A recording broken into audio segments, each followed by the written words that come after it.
அனைவருக்கும் என்னுடைய இனிய இனிய மாலை வணக்கம். இன்னைக்கு நம்ம என்ன பார்க்க போறோம் அப்படின்னா, 8ஆம் வகுப்பு மாணவ மாணவிகளுக்கான இம்பார்ட்டண்ட்டான கொஷின்ஸ் அப்படின்றது பார்க்க போறோம். வரக்கூடிய எக்ஸாமுக்கு தேவையான நெடுவினாக்கள் அப்படின்றது என்ன பண்ண போறோம் அப்படின்னா டிஸ்கஸ் பண்ண போறோம். எல்லாருமே எக்ஸாமுக்கு படிச்சுட்டு இருப்பீங்க. சார் யாராச்சும் ஹெல்ப் பண்ண வச்சா நல்லா இருக்கும்ல. ஸோ வந்து எனக்கு கஷ்டமா இருக்கு, நம்ம 8th தமிழ் அப்படின்னு யாராச்சும் ஃபீல் பண்ணிட்டு இருந்தீங்க அப்படின்னா இனி வரக்கூடிய வீடியோஸ் எல்லாம் என்ன பண்ணுங்க அப்படின்னா ரெகுலராக பாருங்க. உங்களுக்கு ரொம்ப ரொம்ப ரொம்ப யூஸ்ஃபுல்லாக இருக்கும். சரிங்களா? சரி, ஓகே, கிளாஸ்க்குள்ளே போகலான்னு நினைக்கிறேன். எல்லாரும் எப்படி இருக்கீங்க? 8th எக்ஸாம் 8th தமிழ் வந்து எப்படி படிச்சுட்டு இருக்கீங்க அப்படின்றதையும் சேட்டில் சொல்லுங்கள். ஸோ இப்போ நம்ம என்ன பார்க்க போகிறோம் அப்படின்னா நெடுவினாக்கள் அப்படின்றது பார்க்க போகிறோம். இந்த நெடுவினாக்கள்லாம் இம்பார்ட்டண்ட்டா சார் அப்படின்னா ரொம்ப ரொம்ப இம்பார்ட்டன்ட். நமக்கு 8 மார்க்கு 6 மார்க்லாம் கேட்குறாங்க. சரிங்களா? ஸோ அதெல்லாம் கொஞ்சம் கரெக்டாக என்ன பண்ணணும் அப்படின்னா ஆன்சர் பண்ணணும் அப்படின்னா நம்ம இந்த நெடுவினாக்கள்லாம் கொஞ்சம் கரெக்டாக படிச்சிருந்துருக்கணும். ஸோ கொஞ்சம் கரெக்டாக படிச்சுட்டோம் அப்படின்னா ஈஸி தூசி என்ன பண்ணலாம், அசால்ட்டாக அட்டன் பண்ணலாம். 1 மார்க் இருக்கிறதுலே ரொம்ப ரொம்ப இம்பார்ட்டன்ட். சரிங்களா? 9th 10th கேட்குற மாதிரிலாம் கேட்க மாட்டாங்க. ஈஸியாக பார்த்தீங்க அப்படின்னா உங்கள் புக் பேக்கில் இருக்கக்கூடிய 1 மார்க் கேட்பாங்க, கோடிட்ட இடங்களை நிரப்புக கேட்பாங்க, பொறுத்துக்க கேட்பாங்க. எல்லாமே ஈஸியாகவே நம்மளால் என்ன பண்ண முடியும் அப்படின்னா அட்டன் பண்ண முடியும். அதுக்கு நீங்கள் ஃபர்ஸ்ட் பண்ண வேண்டியது என்ன சார் அப்படின்னு கேட்டிங்கன்னா, இது எல்லாத்தையும் டீச் பண்ணக்கூடிய நம்மளுடைய சேனலை சப்ஸ்கிரைப் பண்ணுறது. அதனால் என்ன பண்ணிக்கோங்க, நம்ம சேனலை சப்ஸ்கிரைப் பண்ணிக்கோங்க. லைக் பண்ணாமல் யாராச்சும் பார்த்துட்டு இருந்தீங்க அப்படின்னா every one smash like button. சரியா? ஸோ லைக் பட்டனை ஸ்மாஷ் பண்ணிவிடுங்க. யாராச்சும் லைக் பண்ணல அப்படின்னாலும் லைக் பண்ணிவிடுங்க. சப்ஸ்கிரைப் பண்ணனா சப்ஸ்கிரைப் பண்ணிவிடுங்க. ஏன்னா இதுக்கு அடுத்தடுத்து பார்த்தீங்கன்னா உங்களுக்கு 8th நிறைய வீடியோஸ் அப்படின்றது என்ன பண்ண போகிறோம் அப்படின்னா உங்களுக்கு போஸ்ட் பண்ண போகிறோம். ஸோ அதனால் மிஸ் பண்ணிடாதீங்க. சரிங்களா? சரி, ஓகேடா. ஸோ இப்போ போகிறதுக்கு முன்னாடி ஒரு சின்ன அப்டேட். என்ன சார் அப்டேட்? நீங்கள் எல்லாருமே இப்போ 8th படிச்சுட்டு இருக்கீங்க. 9th 10th முடிச்சுட்டு 11th 12th முடிச்சுட்டு உங்களுக்கு ஒரு கனவு இருக்கும். ஏன்னா எல்லாருக்கும் என்ன கனவு இருக்கும், சார் எனக்கு வந்து நான் ஜெய்லாம் படிக்கணும். ஜெய் அப்படின்றது கேள்விப்பட்டிருப்பீங்க, ஐஐடி காலேஜ் அப்படின்னு கேள்விப்பட்டிருப்பீங்க. ஸோ அதே மாதிரி டாக்டர் உங்க எல்லாருக்கும் ஃபெமிலியராக தெரியும். ஸோ டாக்டர் ஆகணும் அப்படின்னு ஆசைப்படுவீங்க. இதுக்கு நம்மளுடைய வேதாந்தூல பார்த்தீங்க அப்படின்னா ஆஃப்லைன் சென்டர் இருக்கும், ஒரு டியூஷன் மாதிரி நேரில் போய் படிக்கக்கூடிய இடம். அங்கே பார்த்தீங்க அப்படின்னா உங்களுக்கு ஜேஇக்கும் நீட்டுக்கும் என்ன பண்ணிக்கிட்டு இருக்கோம் அப்படின்னா உங்களுக்கு சொல்லி தந்துட்டு இருக்கோம். சார் ஜேஇன்னு என்ன சார், நீட்டு கூட கேள்விப்பட்டிருக்கேன். ஜேஇ அப்படின்னா ஐஐடி. சரியா? ஐஐடி காலேஜஸ் இருக்குல்ல, அதுக்குள்ளே நீங்கள் என்ட்ரு ஆகணும் அப்படின்னா அந்த ஜேஇ எக்ஸாமை கிராக் பண்ணணும்னா அதில் நீங்கள் நல்ல பர்ஃபார்ம் பண்ணி நல்ல மார்க் எடுக்கணும். அப்போ தான் நீங்கள் என்ன பண்ண முடியும், அந்த எக்ஸாமை கிராக் பண்ணி ஐஐடிக்குள்ளே நீங்கள் போக முடியும். IIT Chennai, IIT Mumbai, IIT Kanpur, Kharagpur அப்படிலாம் சொல்கிறாங்கல்ல. ஸோ அங்கெல்லாம் நீங்கள் போகணும் அப்படின்னா இந்த மாதிரி என்ட்ரன்ஸ் எக்ஸாமை நீங்கள் பாஸ் பண்ணணும். அதுக்கு நம்மளுடைய வேதாந்தூல என்ன பண்ணுறோம் அப்படின்னா உங்களுக்கு கோச்சிங் அப்படின்றது கொடுத்துட்ருக்கோம். அது போக நீட் எல்லாருக்குமே தெரியும். டாக்டர் ஆகணும் அப்படின்னா நீட் மேண்டட்டரி. சரியா? ஸோ அது மாதிரி நீட்டுக்கும் ஜேஇக்கும் பார்த்தீங்கன்னா கிளாஸஸ் அப்படின்றது போய்கிட்டு இருக்கு. இவங்க எல்லாருமே பார்த்தீங்கன்னா நம்மளுடைய தமிழ்நாட்டு பசங்க, நம்மளுடைய வேதாந்தூல படித்து நல்ல ஸ்கோர் எடுத்த பசங்க. பார்த்தீங்கன்னா பரமேஸ்வர் 99.92%. அடுத்து வருண், பூமிகா, பிரசந்தா, அடுத்து பார்த்தா தனசேகர், ஷாங்க், ஆங்கித் அண்ட் மோஹித், சுபாஷ். பார்த்தீங்க உங்களுக்கு தெரியும் தமிழ் பசங்களோட நேம் தான் இருக்கு. சரிங்களா? ஸோ எல்லாருமே பார்த்தீங்கன்னா நம்மளுடைய தமிழ்நாட்டு பசங்க எல்லாருமே பார்த்தீங்கன்னா சூப்பர் டூப்பராக பார்த்தீங்க அப்படின்னா ஜேஇ எக்ஸாமில் ஜேஇ மெயில் என்ன பண்ணியிருக்காங்க அப்படின்னா ரிசல்ட் வாங்கியிருக்காங்க. சரியா? சார் எனக்கு இந்த மாதிரி வந்து ஆக முடியுமா, நான் அவங்களாம் வந்து கொஞ்சம் 10th அப்புறம் படிக்கிறாங்க, 9th அப்புறம் படிக்கிறாங்க, நான் இப்போலேருந்து ஸ்டார்ட் பண்ணலாமா அப்படின்னா நல்ல ஆப்ஷன். இப்போலேருந்து நீங்கள் பேசிக் கற்றுக்கலாம். பேசிக்கை படித்து முடிச்சுட்டு அடுத்து நீங்கள் என்ன பண்ணலாம், அதுக்கடுத்து மெயின் லெவலாக நீங்கள் படிக்க ஆரம்பிக்கலாம். இப்போலேருந்தே உங்களுடைய JEE journey or NEET journey என்ன பண்ணலாம் அப்படின்னா ஸ்டார்ட் பண்ணலாம். அதுக்கு என்ன சார் பண்ணணும் அப்படின்னா டிஸ்கிரிப்ஷனில் லிங்க் ஒன்று இருக்கும். சரியா? அந்த லிங்கை கிளிக் பண்ணி என்ன பண்ணிக்கோங்க அப்படின்னா ரெஜிஸ்டர் பண்ணிக்கோங்க. டீம் உங்களை காண்டாக்ட் பண்ணுவாங்க. நீங்கள் எந்த இடத்துக்கு ஆஃப்லைன் சென்டர் எங்கெங்கெல்லாம் இருக்குது அப்படின்னு சொல்கிறேன், அந்த இடத்துல நேரில் போய் நீங்கள் என்ன பண்ணலாம், உங்களுக்கு விருப்பப்படக்கூடிய ஜேஇஆர் நீட்டை எடுத்து சூஸ் பண்ணி நீங்கள் அந்த கோர்ஸில் ஜாயின் பண்ணிக்கலாம். சார் இது என்ன சார் 90% ஸ்காலர்ஷிப் அப்படின்னு போட்டிருக்காங்க. அதாவது ஒரு டெஸ்ட் வைப்பாங்கப்பா, அந்த டெஸ்ட்டில் நீங்கள் சூப்பர் டூப்பராக மார்க் எடுக்கிறீங்க அப்படின்ற பட்சத்தில் உங்களுக்கு ஸ்காலர்ஷிப் அப்படின்றது கிடைக்கும். அதுவும் அப் டு 90% வரையும் ஸ்காலர்ஷிப் கிடைக்கும். ஸோ மிஸ் பண்ணிடாதீங்க. ஸோ கண்டிப்பாக யூட்டிலைஸ் பண்ணிக்கோங்க. சார் எங்கெங்க சார் இருக்குது இந்த ஆஃப்லைன் சென்டர், டியூஷன் மாதிரி இருக்குன்னு சொன்னீங்கல்ல, அது எங்கெங்க சார் இருக்குது அப்படின்னு கேட்டிங்கன்னா நான் சொல்கிறேன் பாருங்க, நோட் பண்ணிக்கோங்க. ஃபர்ஸ்ட் ஆஃப் ஆல் பார்த்தீங்க அப்படின்னா சென்னை அண்ணா நகர், வேளச்சேரி, தாம்பரம், ஆவடி, போரூர், பெரம்பூர், அம்பத்தூர், முகப்பேர், பெருங்களத்தூர், சொக்கிக்குளம், இதெல்லாம் வந்து மதுரடா. அடுத்து பார்த்தோன்னா காலவாசல், அழகர் கோவில், தில்லை நகர் திருச்சியில் வரக்கூடியது, கேகே நகரும் திருச்சி. அடுத்து கோயம்புத்தூர், ஈரோடு, சேலம், திருநெல்வேலி, ஹோசூர். எல்லா இடத்துலையும் பார்த்தீங்க அப்படின்னா நம்மளுடைய offline centre plus school types கூட இருக்குது. ஸோ கண்டிப்பாக யூட்டிலைஸ் பண்ணிக்கோங்க, மிஸ் பண்ணிடாதீங்க. லிங்க் டிஸ்கிரிப்ஷனில் இருக்குது. சரிங்களா? சரி, ஓகே சார். இந்த பிடிஎஃப் கொஞ்சம் கொடுத்தீங்கன்னா கொஞ்சம் நல்லா இருக்கும். பிடிஎஃப் தான் எங்களுக்கு கிடைக்கவே மாட்டேது. நீங்கள் இந்த பிடிஎஃப் கொடுத்தீங்கன்னா கொஞ்சம் சூப்பராக இருக்கும் அப்படின்னு நீங்கள் எதிர்பார்க்குறீங்க அப்படின்னா இந்த பிடிஎஃப் டிஸ்கிரிப்ஷன் லிங்க் பண்ணியிருக்கேன். கிளிக் பண்ணி என்ன பண்ணிக்கோங்க அப்படின்னா இந்த பிடிஎஃபையும் டவுன்லோட் பண்ணிக்கோங்க. யாருக்கெல்லாம் இந்த பிடிஎஃப் வேணுமோ டிஸ்கிரிப்ஷன் லிங்க் இருக்கு, கிளிக் பண்ணி என்ன பண்ணிக்கோங்க இந்த பிடிஎஃபையும் டவுன்லோட் பண்ணிக்கோங்க. சரிங்களா? சரி, ஓகே. இப்போ கிளாஸுக்குள்ள போகலாம். ஃபர்ஸ்ட் கேள்வி என்ன அப்படின்னா எழுத்துக்களுடைய தோற்றம் குறித்து எழுதுக. எழுத்துக்களினுடைய தோற்றம் ரொம்ப ரொம்ப ரொம்ப இம்பார்ட்டண்ட்டான ஒரு கேள்வி தான். இந்த கேள்வி எழுத்துக்களினுடைய தோற்றம். எழுத்துக்களுடைய தோற்றம் அப்படின்னா என்ன சார் அப்படின்னா எழுத்துக்கள் எந்த மாதிரிலாம் தோன்றி இருக்கு அப்படின்றத பற்றியும், எழுத்துக்கள் எந்த மாதிரிலாம் உருவாகி இருக்குது அப்படின்றத பற்றியும். ஸோ உங்களுக்கு ஃபர்ஸ்ட் லெசனில் கொடுத்துருப்பாங்கல்ல, ஸோ எழுத்து சீர்திருத்தம் நடந்துச்சு, வீரமாமுனிவர் பெரியார்லாம் எழுத்து சீர்திருத்தம் பண்ணாங்க அப்படின்னு கொடுத்துருப்பாங்க. யாருக்கெல்லாம் ஞாபகம் இருக்கு? சேட்டில் போடுங்க பார்ப்போம். ஸோ புதுசாக நம்ம சேனலுக்கு யாராச்சும் வந்திருக்கீங்க அப்படின்னா சார் இப்போ தான் சார் நான் புதுசாக வரேன், இந்த 8th அப்படின்னு போட்டுருந்துச்சு சார் தம்ப்நெயில்ல, அதை பார்த்துட்டு தான் சார் நான் உள்ளே வந்தேன், புதுசாக வந்துருங்க சார் அப்படின்னா உங்களுடைய நேமை போட்டு என்ன பண்ணிக்கோங்க அப்படின்னா இன்ட்ரோடியூஸ் பண்ணிக்கோங்க. யாராச்சும் இன்னும் சப்ஸ்கிரைப் பண்ணாமல் பார்த்துட்டு இருந்தீங்கன்னா எல்லாருமே சப்ஸ்கிரைப் பண்ணிக்கோங்க. இனி அடுத்து வரக்கூடிய காலத்தில், இனி வரக்கூடிய நாட்களில் உங்களுக்கு 8th நம்ம சப்போர்ட் பண்ண போகிறோம். அதனால் யார் யாரெல்லாம் இன்னும் சப்ஸ்கிரைப் பண்ணலையோ உடனே சப்ஸ்கிரைப் பண்ணிக்கோங்க. லைக் பட்டனை யார் யாரெல்லாம் இன்னும் ஸ்மாஷ் பண்ணலையோ லைக் பட்டனையும் ஸ்மாஷ் பண்ணிடுங்க. சரியா? ஓகேடா. ஸோ பார்க்கலாம். எழுத்துக்களினுடைய தோற்றம் குறித்து எழுதுக. எழுத்துக்களினுடைய தோற்றம். எழுத்துக்கள்னா என்ன? யாருக்கும் தெரியும். எழுத்துக்கள் அப்படின்றது பார்த்தா தமிழில் எழுத்துக்கள் இருக்கு, ஆங்கிலத்தில் எழுத்துக்கள் இருக்கு, எல்லா லாங்குவேஜ்லையுமே எழுத்துக்கள் இருக்கு. எல்லா மொழியிலையுமே பேசப்படக்கூடிய மொழி அண்ட் எழுதப்படக்கூடிய மொழி எல்லாத்துலயுமே என்ன இருக்கு? எழுத்துக்கள் அப்படின்றது இருக்கு. அ ஆ இ ஈ உ ஊ எ ஏ ஐ ஓ ஓ ஔ இருக்குதா? ஸோ எல்லாத்துலயுமே பார்த்தோன்னா எழுத்துக்கள் அப்படின்றது இருக்குது. ஸோ அது மாதிரி மனிதன் தனக்கு எதிரே இல்லாதவர்களுக்கும் பின்னால் வரும் தலைமுறையினருக்கும் தனது கருத்துக்களை தெரிவிக்க விரும்பினான். இப்போ நீங்க இருக்கீங்க, இப்போ நம்ம உலகத்திலேயே ஃபர்ஸ்ட் பார்த்தீங்க அப்படின்னா அந்த பரிணாமம் அடைஞ்சு எவால்யூஷன் அடைஞ்சிருக்கோம்னு வச்சுக்கோங்க. எடுத்தோடனே நம்ம வந்து தமிழ் பேசிட்டோமா? இல்லை, நம்ம என்ன பண்ணியிருப்போம்? சைகை காமிச்சிருப்போம்.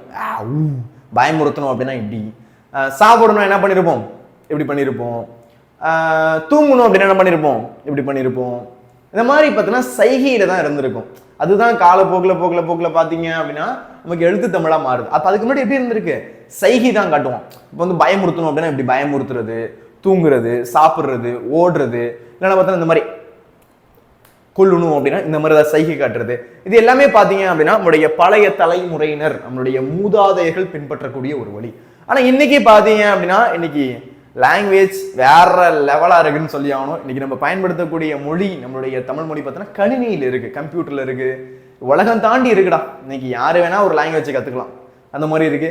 இன்னும் ஒரு அடுத்த ஸ்டெப் போனோம் அப்படின்னா லாங்குவேஜ் கற்றுக்க கூட தேவையில்லை, அப்படியே லைவா பார்த்தோன்னா டிரான்ஸ்லேட் பண்ண முடியுது. இப்போ வரக்கூடிய ஃபோன் சாம்சங் S26 லாஸ்ட்டாக கூட ஒரு அப்டேட் பார்த்தேன். அதாவது சாம்சங் S26 பார்த்தீங்கன்னா யாராச்சும் உனக்கு ஃபாரின்லேருந்து ஃபோன் பண்ணுறாங்கன்னா அட்டன் பண்ணி டிரான்ஸ்லேட் அப்படின்றத நீ கிளிக் பண்ணி விடனா அவங்க ஹிந்தியில் பேசுனா நீ தமிழில் பேசலாம். அவங்களுக்கு ஹிந்தியில் காதலும் அவங்களுக்கு ஹிந்தியில் காதலும் உனக்கு தமிழில் காதலும் அவங்க பேசுறது. ஸோ லைவாக டிரான்ஸ்லேட் கூட ஆகும். ஸோ அந்த அளவுக்கு இன்னைக்கு பார்த்தீங்கன்னா இன்னைக்கு டெக்னாலஜி வளர்ந்துருச்சு, தெரியுதுங்களா? ஸோ அந்த மாதிரி மனிதன் தனக்கு எதிரே இல்லாதவர்களுக்கும் பின்னால் வரும் தலைமுறையினருக்கும் தனது கருத்துக்களை தெரிவிக்க விரும்பினான். தன்னுடைய கருத்துக்களை தெரிவிக்கிறது என்ன பண்ணியிருக்கான் அப்படின்னா விரும்பியிருக்கான். தன்னுடைய கருத்துக்களை மக்கள்கிட்ட கொண்டு போய் சேர்க்கணும், தன்னுடைய கருத்துக்களை கொண்டு போய் சேர்க்கணும் அப்படின்றத என்ன பண்றான்? இந்த மாதிரிலாம் செஞ்சிருக்கான். அதற்காக பாறைகளிலும் குகை சுவர்களிலும் தன் எண்ணங்களை குறியீடுகளாக பொறித்து வைத்தான். இதுவே எழுத்து வடிவத்தின் தொடக்க நிலையாகும். ஸோ ஃபர்ஸ்ட் பார்த்தீங்கன்னா அந்த பாறைகள், அந்த கல்வெட்டுகள் அப்படின்னு சொல்லுவோம். யாருக்கெல்லாம் தெரியும் அந்த கல்வெட்டுகள் அப்படின்னு? பெரிய பெரிய பாறை இருக்கும், அதெல்லாம் பார்த்தா எழுதியிருப்பாங்க. பெரிய பெரிய பாறையில் என்ன பண்ணியிருப்பாங்க? இந்த மாதிரி எழுதியிருப்பாங்க. ஒன்றுமே புரியாது, நாசா இருது, ஒன்றுமே புரிய மாட்டேது, இந்த மாதிரிலாம் போட்டிருக்காங்க. ஸோ இந்த மாதிரி வந்து எழுத்துக்கள் அப்படின்னு இருக்கும். ஸோ ஆக்சுவலாக வந்து இந்த எழுத்துக்கள் எப்படி சார் இருக்குது அப்படின்னு கேட்டிங்கன்னா வச்சுக்கோங்க, இது வந்து அப்போ கண்டுபிடிச்ச ஒரு மெத்தடு தான். ஆனால் இப்படி தான் அஃபிஷியலாக இருக்குன்னு சொல்ல முடியாது. இப்போ எக்ஸாம்பிளுக்கு பாருங்க, என்னுடைய பேரை நான் எழுதுறேன் பாருங்க.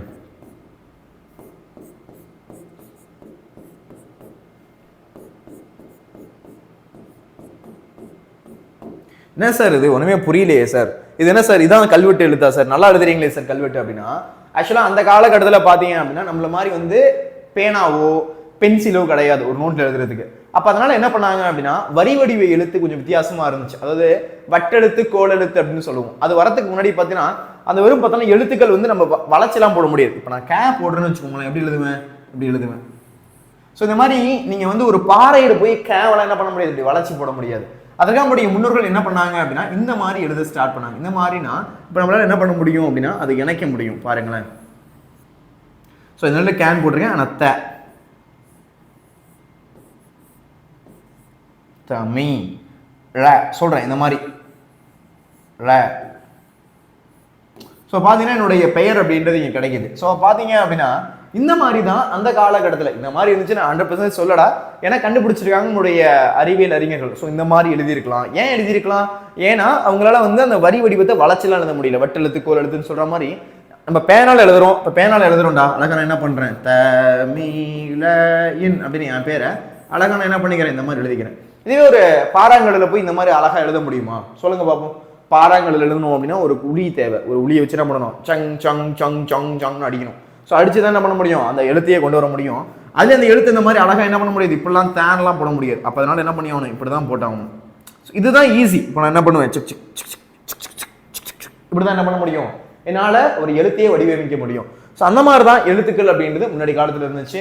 அது போக போக போக போக நாட்கள் இடம்பெயர பார்த்தோன்னா அது நமக்கு ஈஸியாக இன்னைக்கு வரி வடிவத்தில் வந்துருச்சு.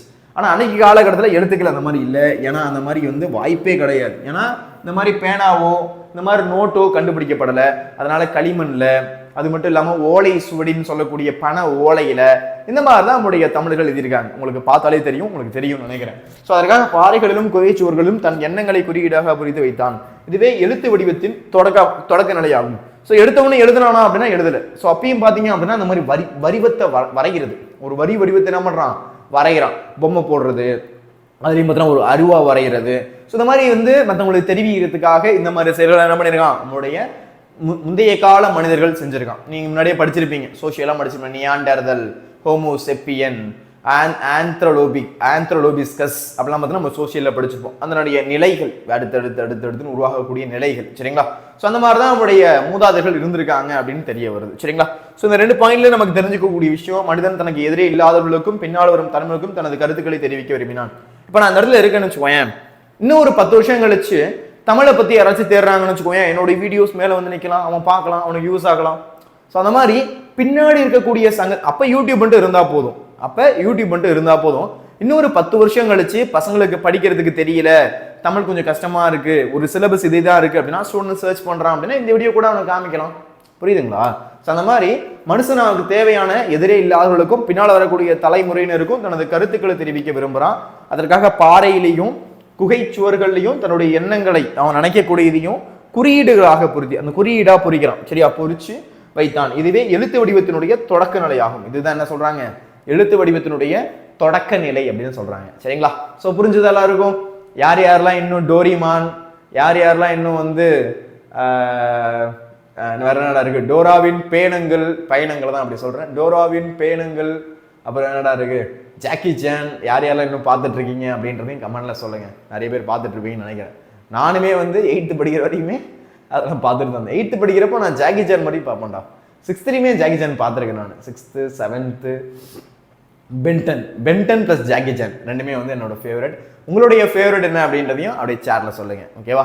நான் ஆக்சுவலாக இது வந்து ஒரு ரெக்கார்டிங் வீடியோ தான். நான் தனியாக பார்க்கும்போது ஒருவேளை இந்த வீடியோ போயிட்டு இருக்குன்னா நீங்கள் என்னென்ன பிடிக்கும் அப்படின்னு நான் தெரிஞ்சுக்கிறேன். இன்னும் யாரெல்லாம் சின்சான் பார்க்குறது? சின்சான் நான் இருக்கும்போதெல்லாம் இல்லைடா, இப்போ தான் அந்த ஜாப்பனீஸ்ன்னு நினைக்கிறது. ஸோ இப்போ தான் அது ரொம்ப ட்ரெண்டிங்கில் இருக்குது. ஸோ அது மாதிரி யாரெல்லாம் அந்த சின்சான் பார்க்குறீங்கன்றதையும் சேட்டில் சொல்லுங்கள். சின்சான் சில உங்களுக்கு பிடிச்ச கார்ட்டூன் ஏதோ அதை போடுங்க. சரியா? டோரிமான், அப்புறம் என்னடா இருக்குது, நிஞ்சா ஹட்டோரி, டோராவின் பயணங்கள், வேற இந்த மாதிரி நிறைய இருக்குது. சரியா? எனக்கு தெரியல, எனக்கு தெரிஞ்சது தான், நான் பார்த்தது தான். அப்புறம் பவர் ரேஞ்சர்ஸ், ஹீரோ, சக்திமான், இதெல்லாம் நான் என்னோட காலகட்டத்தில் பார்த்தது. நீங்கள் என்னென்ன இந்த டைமில் பார்த்துட்டு இருக்கீங்க, உங்களுக்கு என்ன பிடிக்கும் அப்படின்றதையும் எனக்கு சேட்டில் சொல்லுங்கள். சரியா? சரி, ஓகே. தொடக்க காலத்தில் எழுத்து என்பது ஒளியையோ வடிவத்தையோ குறிக்காமல் பொருளின் ஓவிய வடிவமாகவே இருந்தது. இவ்வரி வடிவத்தை ஓவிய எழுத்து என்பர். ஓவியா அப்படின்னா ஒன்றும் கிடையாது. ஓவிய அப்படின்னா டிராயிங். ஓவியா அப்படின்னா என்ன? டிராயிங். சரியா? அப்ப தொடக்க காலம் அப்படின்னா அந்த தொடக்க காலகட்டத்தில் எழுத்து அப்படின்றது சவுண்ட். சார் இந்த ஒளினா என்ன சார் அப்படின்னா சவுண்டுன்னு அர்த்தம்ப்பா. இந்த ஒளினா என்ன? சவுண்ட் அப்படின்னு அர்த்தம். அப்ப ஒளியையோ வடிவத்தையோ அதனுடைய வடிவத்தையோ குறிக்காம பொருளின் ஓவிய வடிவமாக இருந்தது. அந்த பொருளினுடைய ஓவிய வடிவம், ஓவியம் அப்படின்னா அந்த டிராயிங், அந்த பொருளினுடைய அந்த டிராயிங் வடிவாக தான் இருந்துச்சு அப்படின்னு சொல்றாங்க. இவ்வரி வடிவத்தை ஓவிய எழுத்து என்பது. இந்த வரி வடிவத்தை என்ன சொல்றாங்க? ஓவிய எழுத்து அப்படி சொல்றாங்க. ஓவிய எழுத்து அப்படின்னு சொல்றாங்க. சரிங்களா? ஸோ யாருக்கெல்லாம் அண்டர்ஸ்டாண்ட் ஆகுது, யாருக்கெல்லாம் புரியுது? எஸ். தொடக்க காலகட்டத்தில் எழுத்து அப்படின்றது ஒளியையோ வடிவத்தையோ குறிக்காமல், தொடக்க காலத்தில் எழுத்து அப்படின்றது ஒளியையோ வடிவத்தையோ குறிக்காமல் பொருளின் ஓவிய வடிவாகவே இருந்தது. பொருளினுடைய அந்த ஓவிய வடிவா இருந்துச்சு. இவ்வரி வடிவத்தை ஓவிய எழுத்து, இந்த மாதிரி வடிவத்தை என்ன சொல்றாங்க, ஓவிய எழுத்து அப்படின்னு சொல்றாங்க. சரியா? சரி, அடுத்து பாருங்க. அடுத்ததாக ஒவ்வொரு வடிவமும் அவ்வடிவத்துக்கு உரிய முழு ஒளியாகிய சொல்லை குறிப்பதாக மாறியது. அதன் பின் ஒவ்வொரு வடிவமும் அச்சொல்லின் முதல் ஓசையை குறிப்பதாகிற்று. அந்த சொல்லினுடைய முதல் ஓசையை குறிக்கிற மாதிரி இருந்துச்சு. இப்ப அ, ஆ, இ, ஈ, உ, ஊ, ஏ, ஏ, ஐ, ஓ, ஓ, ஔ, இதெல்லாமே நமக்கு தெரியும். சின்ன வயசுல நம்ம படிச்சிருப்போம். நானே இப்போதான் சார் படிக்கிறேன் அப்படின்னு சொல்லக்கூடாது. ஓகேவா? ஓகே, தொடக்க காலகட்டத்தில் எழுத்து அப்படின்றது ஒளியோ வடிவத்தையோ குறிக்காம பொருளினுடைய ஓவிய வடிவமா இருந்துச்சு. இந்த வரி வடிவத்தை ஓவிய எழுத்து அப்படின்னு சொல்றாங்க. என்ன எழுத்து? ஓவிய எழுத்து. அப்போ அந்த அது பார்க்கவே பார்த்தீங்கன்னா பிக்சர் மாதிரி இருக்கும். ஆனா நமக்கு என்ன புரியும், ஏதோ சொல்ல வராங்க அப்படின்றது புரியும். ஸோ அந்த மாதிரி தான் தொடக்க காலகட்டத்தில் எழுத்து அப்படின்றது ஒளியையோ, ஒளினா சவுண்டு. அந்த காலகட்டத்திலலாம் பார்த்தீங்கன்னா இந்த மாதிரி நம்ம பேசிக்கிற மாதிரி நல்லா இருக்கீங்களா, சாப்பிட்டீங்களா, தூங்குனீங்களா அப்படிலாம் கேட்க மாட்டாங்க. அப்படிதான் பேசுவாங்க. அப்படிம்பாங்க. என்னடா அது ஒண்ணுமே புரிய மாட்டேதா. ஆனா அதான் அவங்களுக்கு லாங்குவேஜ். அதான் அவங்களுக்கு லாங்குவேஜ். நான் இப்போ ரீசெண்டாக பார்த்தீங்க அப்படின்னா நான் வந்து இந்த ட்ரைப்ஸ் மூதாதை அந்த முன்னாடி இருப்பாங்கல்ல பழங்குடியினர்கள், சரிங்களா? ஸோ அவங்களுடைய அந்த ஒரு ரீல்ஸ் பார்த்தேன். அப்போ வந்து இங்கேருந்து போன ஒருத்தவங்க என்ன பண்ணுறாங்க அப்படின்னா அவங்களுடைய நேம்ஸ்லாம் கேட்குறாங்க. அப்போ அவங்க பார்த்தீங்கன்னா தன்னுடைய பெயரை சொல்கிறாங்க அப்படின்றாங்க. என்னடா அது ஒன்றுமே புரிய மாட்டேது. ஆக்சுவலாக அவங்களோட லாங்குவேஜ் அது. ஸோ அந்த மாதிரி தான் இருந்துருக்கு. தொடக்க காலத்தில் எழுத்து அப்படின்றது ஒளியையோ அல்லது வடிவத்தையோ குறிக்காம பொருளினுடைய ஓவிய வடிவா இருந்துச்சு. இந்த வரி வடிவத்தை ஓவிய எழுத்து அப்படின்னு சொல்றாங்க. புரியுதுங்களா? அப்ப அதுல இருந்து சவுண்டெல்லாம் நம்ம எதிர்பார்க்க முடியாது. அதாவது என்ன மீனிங் இருக்கும்லாம் எதிர்பார்க்க முடியாது. அதுல டிராயிங் இருக்கும். அவங்க பேசக்கூடிய மொழியும் அப்படிதான் இருந்துச்சு. நம்மள மாதிரி ஒரு எழுத்து வடிவமாவோ படிக்கிற வகையில் இந்த மாதிரி சொல் வடிவமாவோலாம் இல்லை. அவங்க வாய்க்கு வந்தது என்னவோ. இப்போ வந்து சாப்பிடவா அப்படின்னா ஊவா அப்படின்னா சாப்பிடவான்னு அர்த்தம். இந்த 2-3 வாட்டி டொக் டொக் டொக்னு தூங்குனாங்கன்னு அர்த்தம். இந்த மாதிரி அவங்க என்ன பண்ணுவாங்க, அந்த மாதிரி சைன் பண்ணி வச்சுக்கிட்டாங்க. ஏன்னா எடுத்தவொடனே இந்த லாங்குவேஜ் எல்லாம் பிறக்கல. ஸோ அப்போ பிறக்கும்போது பார்த்தீங்கன்னா இந்த மாதிரி தான் இருந்திருக்கு அப்படின்னு நமக்கு தெரிய வருது. சரிங்களா? ஸோ அடுத்ததாக ஒவ்வொரு வடிவமும் வடிவத்துக்கு உரிய முழு ஒளியாகிய சொல்லை குறிப்பதாக மாறியது. அதன் பின் ஒவ்வொரு வடிவமும் அச்சொல்லின் முதல் ஓசையை குறிப்பதாகிற்று. அடுத்ததாக ஒவ்வொரு வடிவமும் பார்த்தீங்க அப்படின்னா அந்த வடிவத்துக்கு முழு ஒளி ஆகிய சொல்லை குறிப்பதாக மாறியது. அந்த அந்த அந்த சொல்லுக்கான முழு ஓசையுமே கொடுக்குற மாதிரி இருந்துச்சான். அந்த வடிவத்துக்கு முழு ஓசையுமே கொடுக்குற மாதிரி இருந்துச்சு அப்படின்னு சொல்றாங்க. அதன் பின் ஒவ்வொரு வடிவமும் அச்சொல்லின் முதல் ஓசையை குறிப்பதாகிற்று. அதுக்கப்புறம் பார்த்தோன்னா அந்த ஒவ்வொரு வடிவமும் பார்த்தோன்னா அந்த சொல்லினுடைய முதல் ஓசையை குறிப்பதாகிற்று. அதனுடைய ஓசையை குறிக்கிற மாதிரி இருந்துச்சு, அதனுடைய ஓசையை சொல்ற மாதிரி இருந்துச்சு அப்படின்றத இந்த இடத்துல சொல்றாங்க. சரிங்களா? இவ்வாறு ஒரு ஒலிக்கு ஒரு எழுத்து, கவனிங்க, இவ்வாறு ஒரு ஒலிக்கு ஒரு எழுத்து என்ற உருவான நிலையை ஒளி எழுத்து நிலை என்பர். அது என்ன சொல்றாங்க? ஒளி எழுத்து நிலை அப்படின்னு சொல்றாங்க. ஓகேவா? ரொம்ப முக்கியம் பாது, ஒளி எழுத்து நிலை அப்படின்னு சொல்றாங்க. ஓகேவா?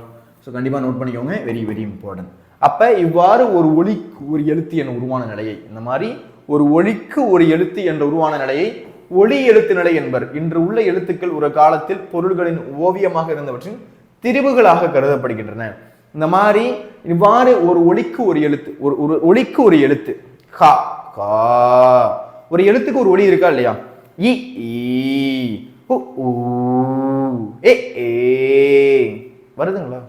இக் இங் இச் இஞ்ச் இட் இன் இத் இந்த் இப் இம் இ இர் வருதுங்களா? ஒரு எழுத்துக்கு ஒரு சவுண்ட் இருக்கா? ஸோ அந்த மாதிரி ஒரு ஒலிக்கு ஒரு எழுத்தின் உருவான நிலையை ஒளி எழுத்து நிலை, இந்த மாதிரி உருவானது என்ன சொல்றாங்க? ஒளி எழுத்து நிலை அப்படின்னு சொல்றாங்க. அப்போ ஒரு எழுத்துக்கும் ஒரு நுட்பமான ஒரு சவுண்ட் அப்படின்றது இருந்திருக்கு. ஒரு எழுத்துக்கு என்ன இருந்திருக்கு? ஒரு நுட்பமான ஒரு சவுண்ட் அப்படின்றது இருந்திருக்கு. அப்ப ஒரு ஒலிக்கு ஒரு எழுத்தின் உருவான நிலையை ஒளி எழுத்து நிலை என்பர். இன்று உள்ள எழுத்துக்கள் ஒரு காலத்தில் பொருட்களின் ஓவியமாக இருந்தவற்றின் திரிவுகள். இன்னைக்கு இருக்கக்கூடிய எழுத்துக்கள் ஒரு காலத்துல பொருள்களினுடைய ஓவியமாக இருந்தவற்றினுடைய திரிபுகளாக கருதப்படுகின்றன. இன்னைக்கு இருக்கக்கூடிய எழுத்துக்கள் ஒரு காலத்துல பொருளுடைய ஓவியமாக இருந்தவற்றினுடைய திரிபுகளாக கருதப்படுகின்றன அப்படின்னு சொல்றாங்க. சரிங்களா? ஸோ யார் யாருக்கெல்லாம் முதல் கேள்வி புரிஞ்சுது, எழுத்துக்களுடைய தோற்றம் யார் யாருக்கெல்லாம் கிளியர், யார் யாருக்கெல்லாம் புரிஞ்சுதோ எல்லாரும் என்ன பண்ணுங்க, சேட்ல ஒரு நெருப்பு, ஒரு ஃபயர் இருக்கும், அந்த ஃபயர் சிம்பிள் இருக்கும்ல, அதை கிளிக் பண்ணி என்ன பண்ணி விடுங்க அப்படின்னா போட்டு விடுங்க. சரியா? யாருக்கெல்லாம் கிளியரோ சேட்ல ஒரு ஃபயர் சிம்பிள் என்ன பண்ணுங்க அப்படின்னா போட்டு விடுங்க. ஓகேவா? ஓகே பசங்களா, எல்லாருக்கும் கிளியரா? அடுத்த கேள்வி போலாமா? ஸோ ஒன்றும் கிடையாது, எழுத்துக்களினுடைய தோற்றம், எழுத்துக்கள் எந்த மாதிரிலாம் தோன்றுனுச்சு அப்படின்னு கேட்குறாங்க. ஈஸியாகவே நம்மளால என்ன பண்ண முடியும், இதை நமக்கு ஆன்சர் பண்ண முடியும். மனுஷன் தனக்கு எதிரே இல்லாதவர்களுக்கும் பின்னால் வரும் தலைமுறையினருக்கும் தனது கருத்துக்களை தெரிவிக்க விரும்பினான். அதாவது தனக்கு எதிராக இல்லாதவங்களுக்கும் சரி, பின்னாடி வரக்கூடிய தலைமுறையினருக்கும் தன்னுடைய கருத்துக்களை தெரிவிக்க முயற்சி செஞ்சிருக்கான், ட்ரை பண்ணியிருக்கான். அதற்காக பாறைகளிலும் குகை சுவர்களிலும் தன் எண்ணங்களை குறியீடாக பொறித்து வைத்தான். அதுக்காக பாறையிலேயுமே குகை சுவர்களிலுமே, அதற்காக பாறைகளிலும் குகை சுவர்களிலும் தன் எண்ணங்களை, தன்னுடைய எண்ணங்களை குறியீடுகளா பொறித்து வச்சிருக்கான். என இதுவே எழுத்து வடிவத்தினுடைய தொடக்க நிலை ஆகும். இதுதான் எழுத்து வடிவத்தினுடைய தொடக்க நிலை, ஸ்டார்டிங் ஸ்டேஜ் அப்படின்னு சொல்றாங்க. இதுதான் என்ன, எழுத்து வடிவத்தினுடைய தொடக்க நிலை அப்படின்னு சொல்றாங்க. தொடக்க காலகட்டத்தில் எழுத்து அப்படின்றது ஒளியையோ, தொடக்க காலகட்டத்தில் எழுத்து அப்படின்றது ஒளியையோ வடிவத்தையோ குறிக்காம பொருளுடைய ஓவிய வடிவமா இருந்துச்சு. ஓவியம் அப்படின்னா டிராயிங் வடிவா இருந்துச்சு. இந்த வரி வடிவத்தை ஓவிய எழுத்து அப்படின்னு சொல்றாங்க. இந்த வரி வடிவத்தை என்ன சொல்றாங்க, ஓவிய எழுத்து அப்படின்னு சொல்றாங்க. அதற்கு அடுத்ததாக ஒவ்வொரு வடிவமும் வடிவத்துக்கு உரிய முழு ஓவிய ஒளியாகிய சொல்லை குறிப்பதா மாறியது. அதன் பின்னாடி ஒவ்வொரு வடிவமும் அச்சொல்லினுடைய முதல் ஓசையை குறிக்கதா அமைஞ்சிருக்கு. இவ்வாறு ஒரு ஒலிக்கு, இந்த மாதிரி ஒரு சவுண்டுக்கு ஒரு எழுத்து அப்படின்ற உருவான நிலை ஒளி எழுத்து நிலை என்பர். இன்றுள்ள எழுத்துக்கள் ஒரு காலத்தில் பொருள்களின் ஓவியமாக இருந்தவற்றின் திரிவுகள். ஸோ அன்னைக்கு காலகட்டத்தில் ஒரு ஓவியமா இருந்திருக்கு. இப்போ இந்த மாதிரி போடுறாங்க அப்படின்னா இந்த அப்படின்னு பார்த்தோன்னா ஒரு ஓவியமா இருந்திருக்கு, ஒரு டிராயிங்கா இருந்திருக்கு. அதுதான் காலகட்டத்தில் பார்த்தீங்கன்னா இந்த மாதிரி அப்படின்னு மாறி இருக்கு, அதை சொல்றாங்க. சரியா? ஸோ யாருக்கெல்லாம் கிளியர், எல்லாருக்கும் புரியுதா இந்த கேள்வி, எல்லாருக்கும் அண்டர்ஸ்டாண்ட் ஆகுதா? கிட்டத்தட்ட ஒரு கேள்விக்கு நான் ஒரு காமன் நேரம் எடுத்து என்ன பண்ணியிருக்கேன் அப்படின்னா உங்களுக்கு பொறுமையாகவே நான் உங்களுக்கு டீச் பண்ணியிருக்கேன், புரிஞ்சிருக்கும் அப்படின்னு நினைக்கிறேன். அடுத்த கேள்வி போகலாமா அப்படின்றத சொல்லுங்க. சரிங்களா? ஸோ எல்லாருக்கும் கிளியரா புரிஞ்சுதா அப்படின்றத என் சேட்ல சொல்லுங்க. கிளியர் சார், எனக்கு நல்லாவே புரிஞ்சுது அப்படின்னா கிளியர் அப்படின்றத என்ன பண்ணுங்க அப்படின்னா சேட்ல போடுங்க. ஒரு ஃபயர், ஒரு நெருப்பையும் ஒன்று என்ன பண்ணுங்க அப்படின்னா சேர்த்து போட்டுவிடுங்க. ஓகேவா? ஓகே, அடுத்த கேள்வி போவோமா? அடுத்த கேள்வி மோஸ்ட் இம்பார்ட்டண்ட்டான ஒரு கேள்வி அப்படின்றது நம்ம அடுத்து பார்க்கலாம். ஓகே, அடுத்த கேள்விக்குள்ள போயிடலாமா? சரி, ஓகே. தமிழர் மருத்துவத்தின் சிறப்புகளாக மருத்துவர் கூறும் செய்திகளை தொகுத்து எழுதுக. ரொம்ப முக்கியமான ஒரு கேள்வி. ஆக்சுவலா இன்னைக்கு நம்ம இந்த மெடிக்கல் அப்படின்னு எடுத்துக்கிட்டோம் அப்படின்னா ஓப்பனா சொல்லணும்னா அது ஒரு பிஸ்னஸ். உண்மையா இல்லையாப்பா? நீங்க 8th படிக்கிறீங்க, உங்களுக்கே தெரியும். உனக்கே அடிக்கடிலாம் பார்த்தோன்னா ஜுரம் வீரெல்லாம் வரும், விளாண்டு அடிக்கலாம் படும். ஸோ போகும்போது பார்த்தோன்னா டாக்டர்கிட்ட போகும்போது உனக்கே தெரிஞ்சிருக்கும் அது ட்ரீட்மெண்ட் மாறி போகுதா இல்லை பிஸ்னஸ் மாறி போகுதா அப்படின்னு. போனோம் அப்படின்னா ஓகே அடிபட்டிருக்கா, உடனே வாங்க இந்த டெஸ்ட் எடுக்கணும் அந்த டெஸ்ட் எடுக்கணும், தேவையானதுக்கு எடுத்தா பரவாயில்ல. அவங்க என்ன பண்ணுவாங்க, இந்த டெஸ்ட் அந்த டெஸ்ட் அதை பண்ணணும் இதை பண்ணணும்னு சொல்லி நீ போயிருக்கிறது ஒரே ஒரு காரணத்துக்கு தான். ஆனால் அவங்க என்ன பண்ணுவாங்க, அந்த டெஸ்ட் இந்த டெஸ்ட் எடுத்து என்ன பண்ணுவாங்க, ஒன்றை இருக்கக்கூடிய பணத்தெல்லாம் பிடிங்கிடுவாங்க. ஸோ அந்த மாதிரி தான் இன்னைக்கு இருக்கக்கூடிய மெடிக்கல் ஃபீல்டு, மெடிக்கல் அப்படின்றது இருக்கு, மெடிசன் எல்லாமே. ஸோ இந்த மாதிரி பார்த்தீங்கன்னா ஒரு பிஸ்னஸ், உண்மையாக சொல்லணும் அதான்டா, ஒரு பிஸ்னஸ் மாதிரி இன்னைக்கு நடந்துகிட்டு இருக்கு. எது அப்படின்னா இந்த மெடிக்கல் ஃபீல்டு அப்படின்றது. ஸோ உனக்கும் தெரியும். ஸோ ஆனால் நம்மளுடைய மூதாதையர்கள், நம்முடைய முந்தைய காலகட்டத்துக்கு போனீங்கன்னு வச்சுக்கோங்க, நம்முடைய முந்தைய காலகட்டத்துக்கு போனீங்க அப்படின்னா அங்கே நம்முடைய மருத்துவ முறை அப்படின்றது கொஞ்சம் வித்தியாசமா இருக்கும். சித்த வைத்தியம் அப்படின்னு சொல்லுவாங்க. என்ன சொல்லுவாங்க? சித்த வைத்தியம், சித்தருடைய வைத்தியம் அப்படின்னு சொல்லுவாங்க, சித்த வைத்தியம். அதுக்கப்புறம் பாட்டி வைத்தியம் அப்படின்னு சொல்லுவாங்க. பாட்டி வைத்தியம்னா இப்போ நம்ம சும்மா பேர் வச்சிருக்கிறது, பாட்டி சொன்ன வைத்தியம் அப்படின்னு. சித்த வைத்தியம், சித்தர்களால் மருத்துவம் செஞ்சிருப்பாங்க.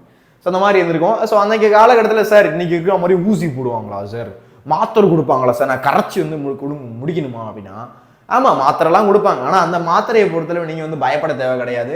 நோ சைடு எஃபெக்ட்ஸ் இருக்கக்கூடிய மாத்திரைகள். அதெல்லாம் என்ன சார் சொல்றீங்க, சைடு எஃபெக்ட்ஸ் கிடையாதா? ஆமாடா, அன்னைக்கு இருக்கக்கூடிய மாத்திரைலாம் சைடு எஃபெக்ட்ஸ் கிடையாது. இன்னைக்கு இருக்கக்கூடிய டேப்லெட்ஸ்லாம் அதிகமாகவே சைடு எஃபெக்ட்ஸ் அப்படின்றது இருக்கு, பக்க விளைவுகள் இருக்கும்.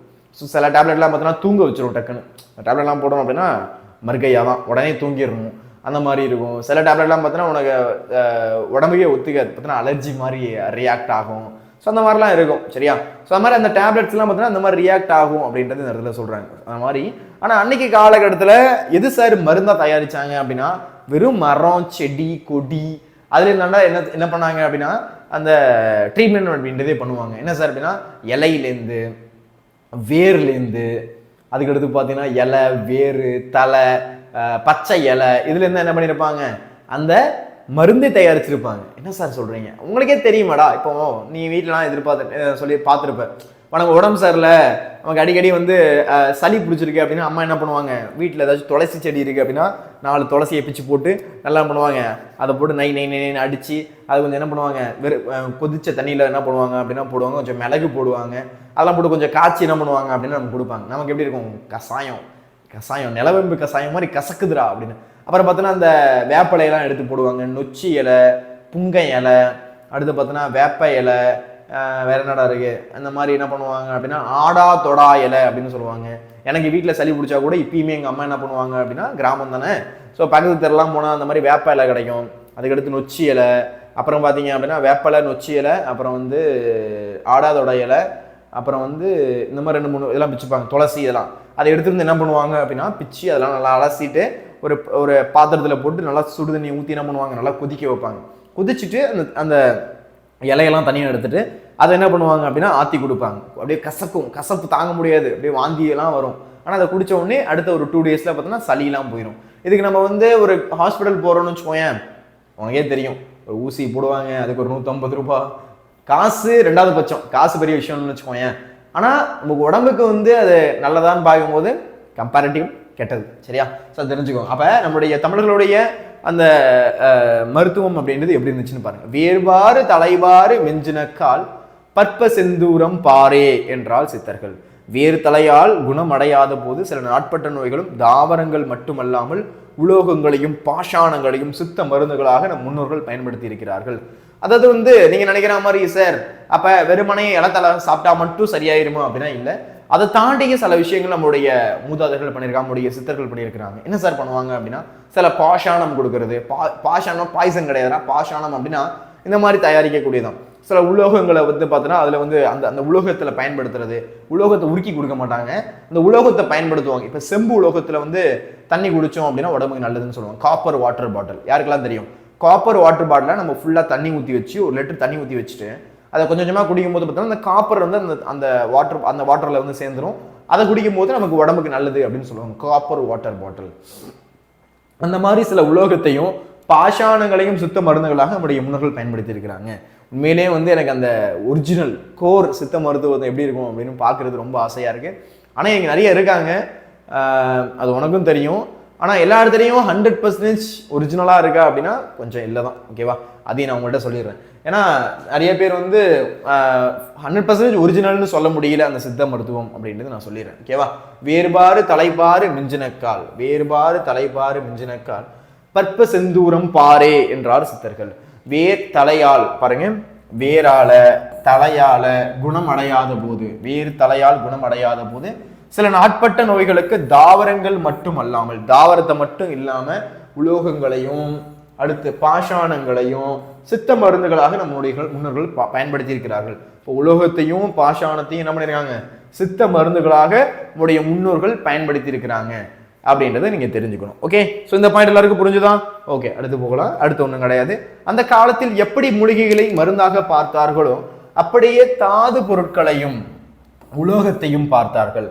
அவற்றை மருந்துகளாக மாற்றும் வல்லமை சித்த மருத்துவத்தில் இருந்திருக்கிறது. அதாவது அந்த காலகட்டத்தில் பார்த்தீங்கன்னா எப்படி மூலிகைன்னா பார்த்தீங்கன்னா இப்போ வந்து ஒரு துளசி கூட மூலிகை தான். துளசி பார்த்தீங்கன்னா மூலிகை செடி. எனக்கு இன்னொரு ஞாபகம் இருக்கு, எங்க அப்பா நான் சின்ன வயசா இருக்கும்போது என்ன பண்ணுவாங்க அப்படின்னா,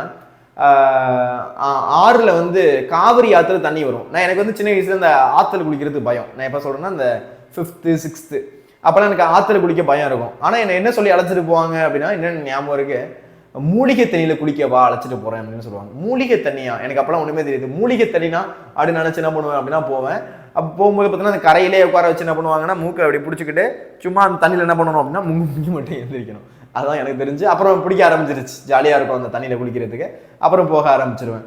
ஸோ அந்த மாதிரி பார்த்தீங்கன்னா மூலிகை தண்ணி அப்படின்னு சொல்லுவாங்க. ஏன் சார் அந்த மூலிகை தண்ணின்னு சொல்றாங்க? காவிரி ஆத்து தண்ணியை மூலிகை தண்ணின்னு சொல்லுவாங்க. ஏன் அப்படின்னு கேட்டிங்கன்னா, அந்த தண்ணியை பொறுத்தளவு பார்த்தோன்னா நிறைய மலைகளிலும் நிறைய பார்த்தோன்னா அந்த இலை தடைகளும் என்ன பண்ணுவோம் அதில் அடிச்சுட்டு வரும். அதனால என்ன சொல்லுவாங்க அப்படின்னா அந்த மூலிகை தண்ணி அப்படின்னு சொல்லுவாங்க. அந்த தண்ணியில் குளிச்சோன்னு வச்சுக்கோங்க உடனே சளி பிடிக்கும், அந்த மாதிரி இருக்கும். சில டைம் பார்த்தோன்னா அந்த தண்ணி வந்து பார்த்தோன்னா நமக்கு வந்து ஃப்ரெஷ்னஸ், ரொம்ப ஒரு ஃப்ரெஷ்னஸை கொடுக்கும். ஸோ அந்த மாதிரிலாம் இருக்கும். அது வந்து ரொம்ப இந்த மாதிரி வந்து மூலிகை தண்ணி அப்படின்லாம் சொல்லுவாங்க. ஏன்னா அதை ஃபீல் பண்ணியிருக்கேன் அந்த மாதிரி குளிக்கும் போது. ஸோ அந்த காலத்தில் எப்படி மூலிகைகளை மருந்தா பார்த்தாங்களோ, அந்த மூலிகை அப்படின்னா இலை தலையை தான் சொல்றாங்க, அதை எப்படி மருந்தா பார்த்தாங்களோ அதே மாதிரி தான் தாது பொருட்களையும், அதாவது தாது பொருட்களையும் உலோகத்தையும், தாது பொருட்களையும் உலோகத்தையும் என்ன பண்ணியிருக்காங்க பார்த்தாங்க. தாது பொருட்களையும் உலோகத்தையும் பார்த்தார்கள். அவற்றை மருந்துகளாக மாற்றும் வல்லமை சித்த மருத்துவத்தில் இருந்திருக்கிறது. அதை மருந்தா மாற்றக்கூடிய. அப்ப அது மாதிரிதான் என்ன பண்ணியிருக்காங்க, தாது பொருட்களையும் உலோகங்களையும் பார்த்தாங்க. அந்த மாதிரி தான் தாதுப்புகளையும் உலோகத்தையும் என்ன பண்ணியிருக்காங்க, பயன்படுத்தியிருக்கிறாங்க அப்படின்னு தெரிய வருது. ஸோ அவற்றை மருந்துகளாக மற்றும் வல்லமை சித்த மருத்துவத்தில் இருந்திருக்கிறது. அது மருந்துகளாக மாற்றக்கூடிய வல்லமை, அது எப்படி நம்ம மெடிசனாக மாற்றணும் அப்படின்ற வல்லமை சித்த மருத்துவத்தில் காணப்படுது அப்படின்னு சொல்கிறாங்க. அந்த மாதிரிலாம் வந்து நிறைய நடந்திருக்கலாம். அதே மாதிரி இன்னைக்கு பார்த்தீங்க அப்படின்னா அந்த உண்மையான இயற்கை மருத்துவத்தை இன்றைக்கும் பார்த்தோன்னா நிறைய பேர் என்ன பண்ணுறாங்க அப்படின்னா மிஸ்யூஸ் பண்ணுறாங்க. எப்படி சார் அப்படின்னா அது வந்து வேஸ்ட்டு, அதெல்லாம் வந்து அந்த ரிசல்ட் கிடைக்காது, இப்போ இங்கிலீஷ் மெடிசனில் தான் ரிசல்ட் இருக்குது அப்படிலாம் சொல்லி என்ன பண்ணுறாங்க அப்படின்னா சித்த மருத்துவத்தை அடியோடு ஒழிக்கிறதுக்கெல்லாம் நிறைய பேர் பண்ணுறாங்க. நிறைய விஷயம் நடக்குது இந்த நாட்டில், அதுவும் உனக்கு தெரியும். ஆனால் ஒரிஜினலாக இருக்கக்கூடிய சித்த மருத்துவம் நமக்கு உடம்புக்கு சரிப்படுத்துறது மட்டும் இல்லாமல் நம்மளுடைய எந்தவித பக்க விளைவையும் ஏற்படுத்தாது அப்படின்றது குறிப்பிடத்தக்கது. சரியா? ஸோ அது ரொம்ப ரொம்ப முக்கியம். இந்த இடத்துல உங்களுக்கு தெரிஞ்சுக்க வேண்டிய ஒரு விஷயம். ஓகேவா? ஸோ என்னென்ன பாயிண்ட்ஸ் பார்க்குறோம் பாருங்க. வேறுபாறு தலைபாறு மிஞ்சினக்கால் பற்ப செந்தூரம் பாறை என்றால் சித்தர்கள் வேறு தலையால் குணமடையாத போது சில நாட்பட்ட நோய்களுக்கு தாவரங்கள் மட்டுமல்லாமல் உலோகங்களையும் பாஷாணங்களையும் சித்த மருந்துகளாக நம்முடைய முன்னோர்கள் பயன்படுத்தி இருக்கிறார்கள். அந்த காலத்தில் எப்படி மூலிகைகளை மருந்தாக பார்த்தார்களோ அப்படியே தாது பொருட்களையும் உலோகங்களையும் பார்த்தார்கள். அவற்றை மருந்துகளாக மாற்றும் வல்லமை சித்த மருத்துவத்தில் காணப்படுகிறது. எப்படி நம்ம மருந்தா மாற்றணுன்ற அந்த விஷயம் கூட சித்த மருத்துவத்தில் காணப்படுது. ஒரு மருந்தை எடுத்துக்கொண்டால் அதற்கு விளைவும் இருந்திருக்கும். ஒரு மருந்தை எடுத்துக்கிட்டோம் அப்படின்னா அதுக்கு ஒரு பக்க விளைவும் இருக்கும். என்ன இருக்கும்? பக்க விளைவு. பக்க விளைவுனா என்ன சார் அப்படின்னா சைடு எஃபெக்ட்.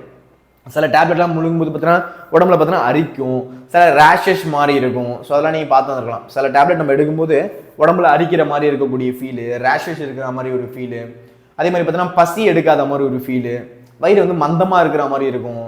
ஸோ அந்த ஃபீல், அதுக்கப்புறம் கேஸ் நிறைய ஃபார்ம் ஆகும், அடிக்கடி ஏப்பம் வந்துட்டே இருக்கும். இதெல்லாம் இந்த டேப்லெட்ஸ் தான். இந்த டேப்லெட் ஆன்டிபயோட்டிக் டேப்லெட்லாம் எடுக்கிறீங்க அப்படின்னா அது மோஸ்ட்லி இந்த மாதிரி இருக்கும். அந்த மாதிரி வாமிட் வர மாதிரி இருக்கும், வயிறு அப்செட்டாக இருக்கிற மாதிரி இருக்கும். இது எல்லாமே அந்த என்னது சைடு எஃபெக்ட்ஸ்னு சொல்லுவோம். சில டேப்லெட் எடுக்கும்போது பார்த்தீங்கன்னா தூக்கமாக வரும். அம்மாலாம் சொல்லுவாங்க இந்த டேப்லெட் எடுக்கக்கூடாது, தூக்கமாக வரும் அப்படின்னு சொல்லுவாங்க. அப்போ அந்த மாதிரி ஒரு மருந்தை எடுத்துக்கொண்டால் அதற்கு விளைவும் இருக்கும், பக்க விளைவும் இருக்கும். ஆனால் தமிழர் மருத்துவத்தில் பக்க விளைவுகள் இல்லை. அதற்கு காரணம் மருந்து என்பதை உணவின் நீட்சியாக இருந்திருக்கிறது. ஸோ ரொம்ப முக்கியம் இல்லை சார்? என்ன சார் சொல்றீங்க? டேப்லெட்ஸ் அப்படின்னாலே இல்லை மருந்துகள் அப்படின்னு மெடிசன்ஸ் அப்படின்னாலே அதில் கண்டிப்பாக பக்க விளைவுகள் சைடு எஃபெக்ட்ஸ் இருக்கும்னு சொல்றீங்க. ஆனால் தமிழர் மருத்துவத்தில் அந்த சைடு எஃபெக்ட்ஸ் அப்படின்றது இல்லையே, எப்படி அப்படின்னு கேட்டிங்கன்னா உணவே மருந்து, மருந்தே உணவுடா.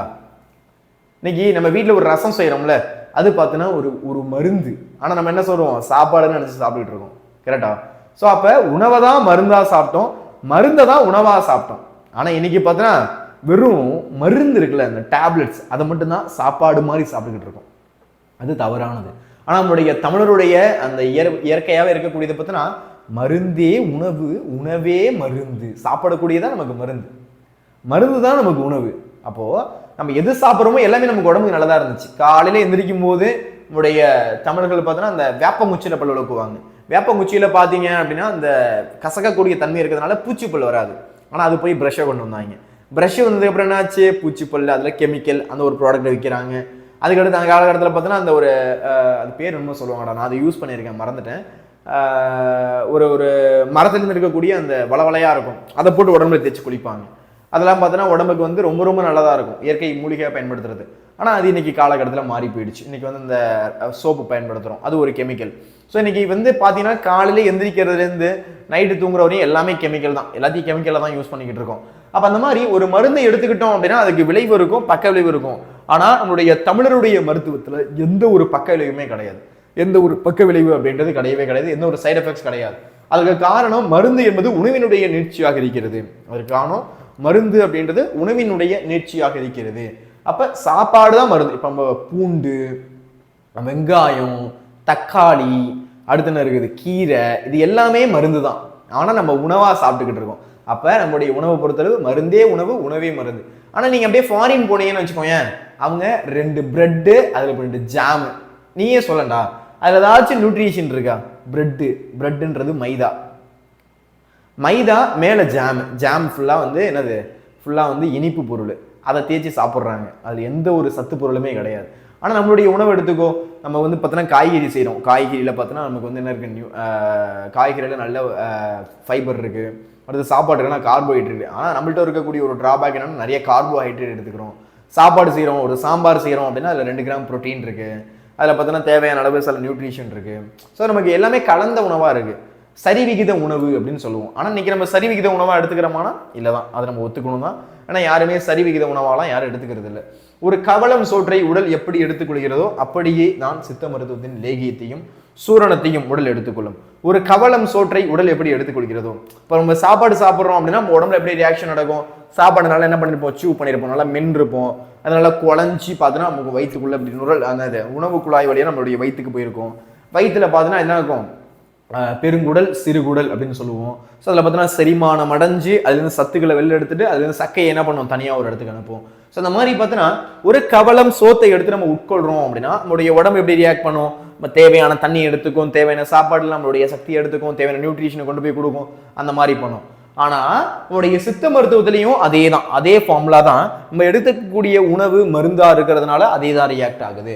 லேகியம்லாம் கேள்விப்பட்டிருப்போம், இந்த லேகியம் அந்த லேகியம் அப்படின்னு கேள்விப்பட்டிருப்போம். அதே மாதிரி சூரணம் அப்படின்றதை கேள்விப்பட்டிருப்போம். இது எல்லாமே நம்மளுடைய உடல் எடுத்துக்கும். எப்படி நம்ம சாப்பாடு எடுத்துக்கிட்டா எந்த மாதிரி நமக்கு ரியாக்ட் ஆகுதோ அதே மாதிரி தான் இதுவும் எடுத்துக்கும். ஸோ ஒரு மருந்தை எடுத்துக்கிட்டா அதற்கு விளைவும் எப்படி இருக்கும்? பக்க விளைவு இருக்கும். ஆனால் தமிழருடைய மருத்துவத்தில் பக்க விளைவுகள் கிடையாது. அதற்கு காரணம் மருந்து என்பது உணவினுடைய நீட்சியாக இருக்கிறது. ஒரு கவளம் சோத்தை எடுத்துக்கிட்டோம் அப்படின்னாலும் அப்படியே தான் சித்த மருத்துவத்தின் லேகியத்தையும் சூரணத்தையும் உடல் எடுத்துக்கும் அப்படின்னு சொல்றாங்க. சரியா? ஆனா அதனால் உணவு எப்படி பக்க விளைவுகளை தருவதில்லையோ அதே போல சித்த மருந்துகளும் பக்க விளைவுகளை ஏற்படுத்துவதில்லை. எப்படி நம்ம சாப்பாடு சாப்பிட்டோம் அப்படின்னா நமக்கு எந்தவித சைடு எஃபெக்ட்ஸையும் ஏற்படுறதில்லையோ அதே மாதிரி சித்த மருந்துகளும் நமக்கு எந்தவித சைடு எஃபெக்ட்ஸையும் ஏற்படுத்துறது கிடையாது அப்படின்னு சொல்றாங்க. சரிங்களா? ஸோ புரிஞ்சுதான் பாருங்க. தமிழர் மருத்துவத்தின் சிறப்பு என்னவென்றால் தனித்துவமான பார்வை, இதன் முதல் சிறப்பு. இரண்டாவது, சுருளுக்கு இசைந்த மருத்துவம். இந்த மருத்துவரின் பண்பாடோ மூலக்கூறுகளோ மருந்துகளோ சுற்றுச்சூழலை சிதைக்காது. மிக முக்கியமான சிறப்பு என்னவென்றால் நோய்கள் சிகிச்சையை மட்டும் சொல்லாமல் நோய் மீண்டும் வராமல் இருப்பதற்கான வாழ்வியலையும் சொல்கிறது. அதாவது நோய் நாடி நோய் முதல் நாடி அது தணிக்கும் வாய் நாடி வாய்ப்பச் செயல் என்ற திருக்குறளின்படி நோயை மட்டுமின்றி அதன் காரணங்களையும் கண்டறிந்து ஒருவரை நோயில்லாத மனிதராக்குகிறது. எவ்வளவு பெரிய விஷயம் பாருங்களேன். நினைச்சே பார்க்க முடியல உங்களுடைய சித்த மருத்துவ முறை எப்படி இருக்குன்னு. இப்போ நமக்கு ஒரு நோய் வந்துருச்சுடா, இது ஒரு சின்னதாக ஒரு நோய் வந்துருச்சு. இப்போ இருக்கக்கூடிய மாடர்ன் மெடிசன்ஸ் என்ன பண்ணும்? அதை நம்ம எடுத்துக்கிறோம் அப்படின்னா அப்போதைக்கு சரிப்படுத்தும். ஆனால் பின்னாடி பார்த்தோன்னா அந்த ஒரு பிரச்சனை கண்டிப்பாக வந்துடும். ஆனால் நம்முடைய சித்த மருத்துவத்தில் பார்த்தோன்னா நம்ம உட்கொள்ளக்கூடிய உணவு வகைகளாக இருக்கட்டும், அது எல்லாமே பார்த்தீங்கன்னா ஈஸியாகவே என்ன பண்ணுது அப்படின்னா அது வந்து நமக்கு வந்து எந்த வித சைடு எஃபெக்ட்ஸும் ஏற்படுத்துறது கிடையாது. அதே மாதிரி பார்த்தீங்க அப்படின்னா அது பக்க விளைவுகளை ஏற்படுத்துறது கிடையாது. அதே மாதிரி அது வந்து அந்த நோய் திரும்ப வராமல் அது பாதுகாக்குது. அந்த நோய் திரும்ப இப்போ மாடர்ன் மெடிசன்ஸ் நம்ம எடுக்கிறோம், ஒரு நோய் வந்துருச்சு, அந்த நோய் திரும்ப வருமா அப்படின்னா கண்டிப்பாக வரும். ஆனால் நீங்கள் சித்த மருத்துவ சைடு போகும்போது பார்த்தோன்னா அந்த மெடிசன்ஸ் நமக்கு எந்த பக்க விளைவையும் ஏற்படுத்தலை, எந்தோட சைடு எஃபெக்ட்ஸையும் ஏற்படுத்தலை. அது எதனால் வந்துச்சு அப்படின்றத காரணத்தை கண்டுபிடிச்சது, எதுக்கான அப்படின்றத ரீசனை கண்டுபிடிச்சிருது. ஸோ அதுக்கான காசு என்னன்னு தெரிஞ்சிருது. அதே மாதிரி பார்த்தீங்க அப்படின்னா அது திரும்ப வராமல் பாதுகாக்குது. இது எவ்வளோ பெரிய விஷயம். அது திரும்ப வராமல் பாதுகாக்கிறது எவ்வளோ பெரிய விஷயம். அது நம்மளுடைய சித்த மருத்துவத்தில் நடக்குது. தமிழர் மருத்துவத்தின் சிறப்பு என்னவென்றால் தனித்துவமான பார்வை, முதல் சிறப்பு. இரண்டாவது, சூழலுக்கு இசைந்த மருத்துவம். இந்த மருத்துவத்தினுடைய பண்பாடோ மூலக்கூறுகளோ மருந்துகளோ சுற்றுச்சூழலை சிதைக்காது. மிக முக்கியமான சிறப்பு என்னவென்றால் நோய்க்கான சிகிச்சையை மட்டும் சொல்லாமல் நோய் மீண்டும் வராமல் இருப்பதற்கான வாழ்வியலையும் சொல்கிறது. நோய் மறுபடியும் வராமல் இருக்கிறதுக்கான அதனுடைய வாழ்வியலை பத்தி என்ன பண்ணுது அப்படின்னா அது பேசுது, அதனுடைய வாழ்வியலை பத்தியும் சொல்லுது அப்படின்னு சொல்றாங்க. சரிங்களா? ஸோ யாருக்கெல்லாம் கிளியர், யாருக்கெல்லாம் புரிஞ்சுது? எஸ், இந்த கேள்வி ரொம்ப ரொம்ப இம்பார்ட்டன்டா. ஓகே, அதாவது நோய் முதல் நாடி அது தணிக்கும் வாய் நாடி வாய்ப்பச் செயல் அப்படின்னு நம்மளுடைய திருவள்ளுவர் சொல்லுவாரு. சரியா? அந்த மாதிரி இருக்குது அப்படின்னு சொல்றாங்க. சரியா? சரி, ஓகே. நம்ம ரெண்டு கேள்வி அப்படின்றது என்ன பண்ணிருக்கோம் அப்படின்னா சூப்பர் டூப்பரா நம்ம கம்ப்ளீட் பண்ணிருக்கோம். உங்க எல்லாருக்குமே தெளிவா புரிஞ்சிருக்கும் அப்படின்னு நினைக்கிறேன். அடுத்த கேள்வி போலாமா? எஸ், அடுத்த கேள்வி போயிடலாமா? ஸோ அடுத்த கேள்வி பார்க்கலாம் அப்படின்னா சேனல் எல்லாரும் என்ன பண்ணுங்க அப்படின்னா ஒரு ஃபயர் ஒன்று போடுங்க. சார் எனக்கு பக்காவா புரியுது சார், சூப்பராகவே எனக்கு கிளியர் ஆகுது சார் அப்படின்னா கிளியர் அப்படின்றது என்ன பண்ணுங்க அப்படின்னா சேட்ல போடுங்க. எனக்கு கிளியர் சார் அப்படின்னா கிளியர்னு போடுங்க. அடுத்த கேள்வி அப்படின்றது நம்ம பார்க்க ஆரம்பிக்கலாம்.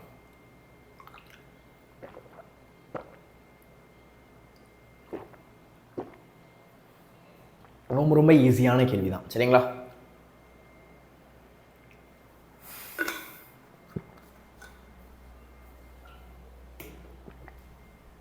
ஓகே, அடுத்து பாருங்க.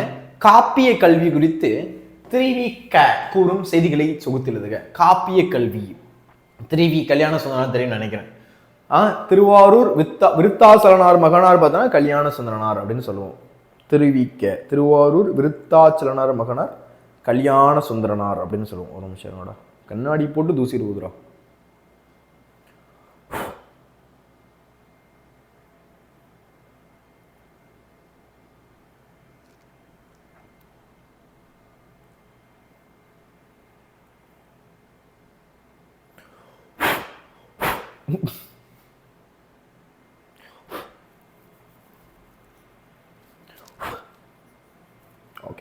சரி, அடுத்து போலாமா? சரி பாருங்க, காப்பிய கல்வி குறித்து திருவிக செய்திகளை தொகுத்துள்ளது. திருவிக கூறக்கூடிய திருவாரூர் விருத்தாசலனார், திருவாரூர் விருத்தாசலனார் மகனார் கல்யாண சுந்தரனார். சரியா?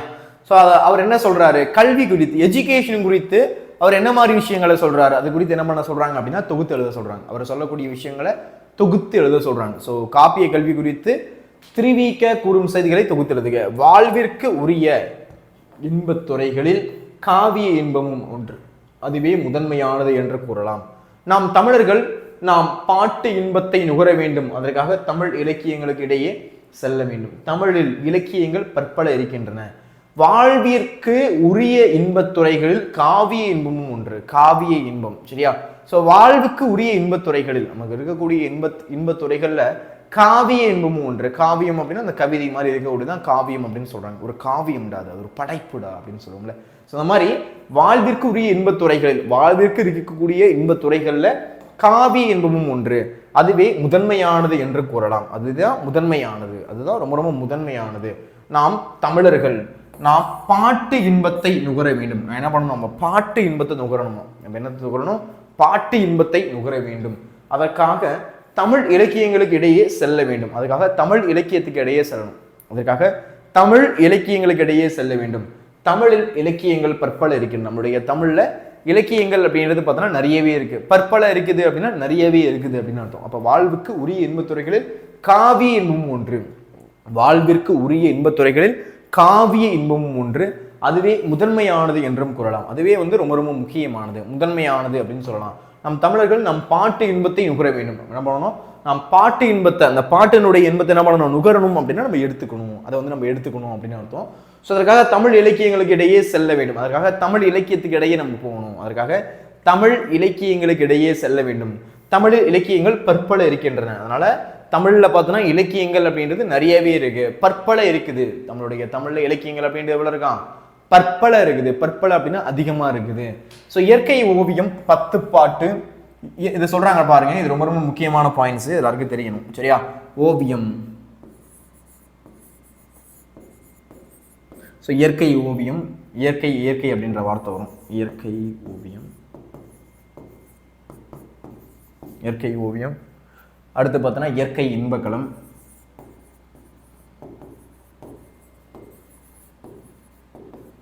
இயற்கை இன்பக்களம்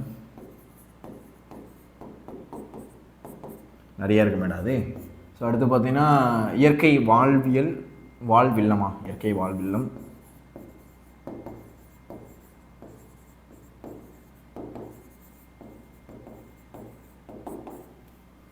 இயற்கை வாழ்வில்லம். அடுத்து பார்த்தோன்னா இயற்கை இன்ப வாழ்வு, சிம்பிளாக எழுதுறேன், இயற்கைன்னு எழுதுறோம், இடம் பத்தாது, இன்ப வாழ்வு. அடுத்து பார்த்தீங்கன்னா சில பார்த்தீங்கன்னா இயற்கை தவம், இயற்கை பரிணாமம். அடுத்து இயற்கை அன்பு, இயற்கை இறையருள், இறையருள். அடுத்து என்ன இருக்குது, இறையருள். ஸோ பாருங்க, இது எல்லாமே இயற்கை இயற்கை இயற்கை அப்படின்னு வரும். அதாவது இயற்கை ஓவியம் எது அப்படின்னா, ஓவியம் அப்படின்றது 10 பாட்டு. ஞாபகம் வச்சுக்கோங்க, இதுக்கு நான் ஷார்ட் கூட சொல்லித்தரேன். அது ஓவியம் என்ன பண்ணாங்க அப்படின்னா பாட்டு பாடினாங்க. ஓவியா தெரியுமா, இந்த டிவியில் பார்த்தோன்னா அந்த படத்துல நடிப்பாங்க ஓவியா அப்படின்னு. அவங்க என்ன பண்ணுறாங்க அப்படின்னா பாட்டு பாடுறாங்க அப்படின்னு ஞாபகம் வச்சுக்கோங்க. ஷார்ட் கட் தெரிஞ்சாதான் இவ்வளோ எழுத முடியும், இல்லைன்னா மறந்துடுவேன். ஸோ ஓவியா என்ன பண்ணுறாங்க, பாட்டு பாடுறாங்க. கலகலப்பு மூவியில் கூட நடிச்சிருப்பாங்க, கலகலப்பு மூவியில் நடிச்சிருப்பாங்கல்ல, அவங்க என்ன பண்ணுறாங்க, பாட்டு பாடுறாங்க. அடுத்து இயற்கை இன்பக்களம், இன்பக்களம் பார்த்தோன்னா கலித்தொகை. இன்பம் அப்படின்றது களி, களி அப்படின்னாலே சந்தோஷம் அப்படின்னு அர்த்தம். ஸோ களி அப்படின்றது பார்த்தோன்னா இன்பம், களி அப்படின்றது இன்பம். அடுத்து இயற்கை வாழ்வில்லம் அப்படின்றது திருக்குறள். திருக்குறள் எப்பயுமே பார்த்தோன்னா நமக்கு வாழ்வியலை பற்றி சொல்லக்கூடியது.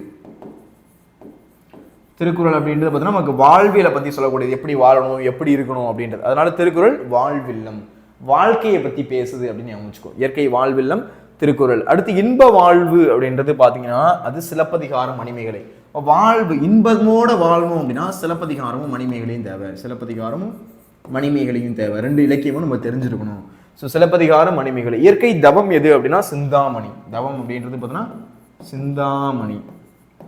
தவம் அப்படின்றது சிந்தாமணி. பரிணாமம் வந்து கம்பராமாயணம். பரிணாமம் வந்து பார்த்தீங்கன்னா கம்பராமாயணம்.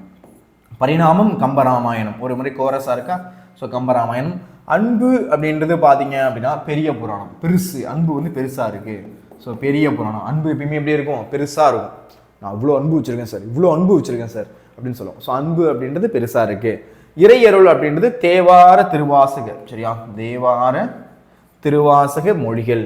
ஸோ இப்போ தெரிஞ்சுக்கோங்க, திருவிக்கா சொல்லக்கூடிய இந்த மொழிகள், அன்புகள், இயற்கைன்னு சொல்லக்கூடிய பாயிண்ட்ஸ்லாம் எந்தெந்த நூல்களுக்கு சொல்கிறாங்க அப்படின்றத ஷார்ட்கட்டில் தெரிஞ்சுக்கோங்க. ரொம்பவே யூஸ்ஃபுல்லாக இருக்கும். சரியா? அப்போ இயற்கை ஓவியம் 10 பாட்டு, இயற்கை இன்பக்குளம் கலித்தொகை, இயற்கை வாழ்வில்லம் திருக்குறள், இயற்கை இன்ப வாழ்வு நிலையங்கள், சிலப்பதிகாரமும் மணிமேகலையும், இயற்கை தவம் சிந்தாமணி. அடுத்து பார்த்தோன்னா இயற்கை தவத்தோட்டமோ சிந்தாமணி எழுதியாச்சு. இயற்கை பரிணாமம் பார்த்தீங்க அப்படின்னா கம்பராமாயணம். இயற்கை அன்பு பெரிய புராணம். இயற்கை இறையருள் தேவார திருவாசக மொழிகள். சரியா? ஸோ ரொம்ப ரொம்ப முக்கியம்டா. இத்தமிழ் கருவூலங்களை உண்ண உள்ளத்திலும் வரும் இன்ப அன்பை சொல்லாமல் சொல்ல இயலாது. இந்த இன்பத்தை வந்து நம்மளால சொல்ல முடியாது, அவ்வளோவா இருக்கும், ரொம்ப இனிமையா இருக்கும், கேட்கறதுக்கும் பார்க்கறதுக்கும் ரொம்ப ரொம்ப இனிமையா இருக்கும். இந்த தமிழ் கருவூலங்களை உண்ண அப்படின்னா எடுத்துக்க இந்த தமிழ் கருவூலங்களை உண்ண உள்ளத்திலும் வரும் இன்ப அன்பை சொல்லாமல் சொல்ல இயலாது. அப்படி ஒன்று இருக்கும். அது ரொம்பவே சூப்பராக இருக்கும், ரொம்பவே நல்லா இருக்கும் அப்படின்றத என்ன பண்ணுறாங்க, இந்த மாதிரி சொல்கிறாங்க. ஸோ இத்தமிழ் கருவூலங்களை உண்ண உள்ளத்திலும் வரும் இன்ப அன்பை சொல்லாமல் சொல்ல இயலாது. இளைஞர்களே, தமிழ் இளைஞர்களே, பெற்றற்கரிய இன்ப நாட்டில் பிறக்கும் பேறு பெற்றிருக்கிறீர்கள். இளைஞர்களே, நீ ஃபாரினில் பிறந்திருக்கலாம், வேற எந்த நாட்டில் பிறந்திருக்கலாம், ஆனால் தமிழ்நாட்டில் பிறந்திருக்க, அதுவும் தமிழ் லாங்குவேஜை படிக்கிற அப்படின்னு என்ன பண்ணுறாரு, தெரிவிக்க சொல்கிறாரு. நீ வந்து தவம் செஞ்சுருக்க, அதனால தான் நீ தமிழ்நாட்டில் பிறந்திருக்க, அதனால தான் நீ தமிழை கற்றுருக்க அப்படின்னு சொல்கிறாங்க. ஸோ இளைஞர்களே, தமிழ் இளைஞர்களே, பெற்றற்கரிய இன்ப நாட்டில் பிறக்கும் பேறு பெற்றிருக்கிறீர்கள். தமிழ் இன்பத்தில் சிறந்த இன்பம் உலகத்தில் உண்டோ?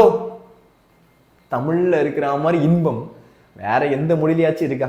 பாரதியார் அதனால தான் சொல்கிறார், யாமறிந்த மொழிகளிலே தமிழ் மொழி போல் இனிதான மொழி எங்கும் காணும், தேமுதிர தமிழோசை உலகம் எங்கும் பரவும் வகை செய்திடல் வேண்டும் அப்படின்னு சொல்றாரு. அப்ப இந்த இடத்துல கவனிச்சிங்க அப்படின்னா அந்த பாயிண்ட்ஸே கவனிங்க. இந்த பாயிண்ட்ஸை மீன் பண்ண, யாமறிந்த மொழிகளிலே தமிழ் மொழி போல் இனிதான மொழி எங்கும் காணும். எனக்கு தெரிஞ்ச நிறைய மொழி இருக்குங்க, ஆனா தமிழ் மொழி தான் பெஸ்ட். தமிழ் மொழி மாதிரி இந்த உலகத்துல வேற மொழிகள் இல்லை. தமிழ் மொழி மாதிரி வேற மொழிகள் இந்த உலகத்துல கிடையவே கிடையாது. ஸோ தமிழ் இன்பத்தில் சிறந்த இன்பம் உலகத்தில் உண்டோ? தமிழ் இன்பத்துல சிறந்திருக்கிற மாதிரி இந்த உலகத்துல வேற ஏதாச்சும் ஒரு இன்பம் இருக்குதா? தமிழ் காவியங்களை படியுங்கள், இன்பம் நுகருங்கள் என்று தெரிவிக்க காப்பிய கல்வி பற்றி கூறுகிறார். ஸோ இத்தமிழ் கருவூலங்களை உண்ண உள்ளத்திலும் வரும் இன்ப அன்பை சொல்லாமல் சொல்ல இயலாது. இளைஞர்களே, தமிழ் இளைஞர்களே, பெற்றற்கரிய இன்ப நாட்டில் பிறக்கும் பேறு பெற்றிருக்கிறீர்கள். பெற்றற்கரிய இன்ப நாட்டில் பிறக்கும் பேறு பெற்றிருக்கிறீர்கள். தமிழ் இன்பத்தில் சிறந்த இன்பம் உலகத்தில் உண்டோ? தமிழ் இன்பத்திலேயே இந்த உலகத்திலேயே சிறந்த இன்பம் இந்த உலகத்துல இருக்கா? தமிழ் இன்பத்திலேயே சிறந்த இன்பம் இந்த உலகத்துல இருக்குதா? தமிழ் காவியங்களை படியுங்கள், நம்முடைய தமிழ் காவியத்தை படிங்க, இன்பத்தை நுகருங்க, தமிழ் காவியத்தை படிங்க, இன்பத்தை நுகருங்க என்று தெரிவிக்க காப்பிய கல்வி பற்றி சொல்றாரு. தெரிவிக்க என்ன பண்றாரு? காப்பிய கல்வி பத்தி சொல்றாரு. எதை பத்தி சொல்றாரு? காப்பிய கல்வி பத்தி என்ன பண்றாரு இந்த இடத்துல சொல்றாரு. அடுத்து போவோமா? அடுத்து கைவினை கலைஞர்கள் சம்பந்தமா இருக்கக்கூடிய ஒரு கேள்விதான். ஓகே, ஸோ கடைசி கேள்வி ரொம்ப ரொம்ப இம்பார்ட்டண்டான கேள்வி. சரியா? எக்ஸாமில் கேட்பாங்கோ படிக்காமல் போயிடக்கூடாது. ஸோ பசங்களா, உங்களுக்கு வந்து ஒரு அடிஷ்னல் டிப்பு சொல்லவா?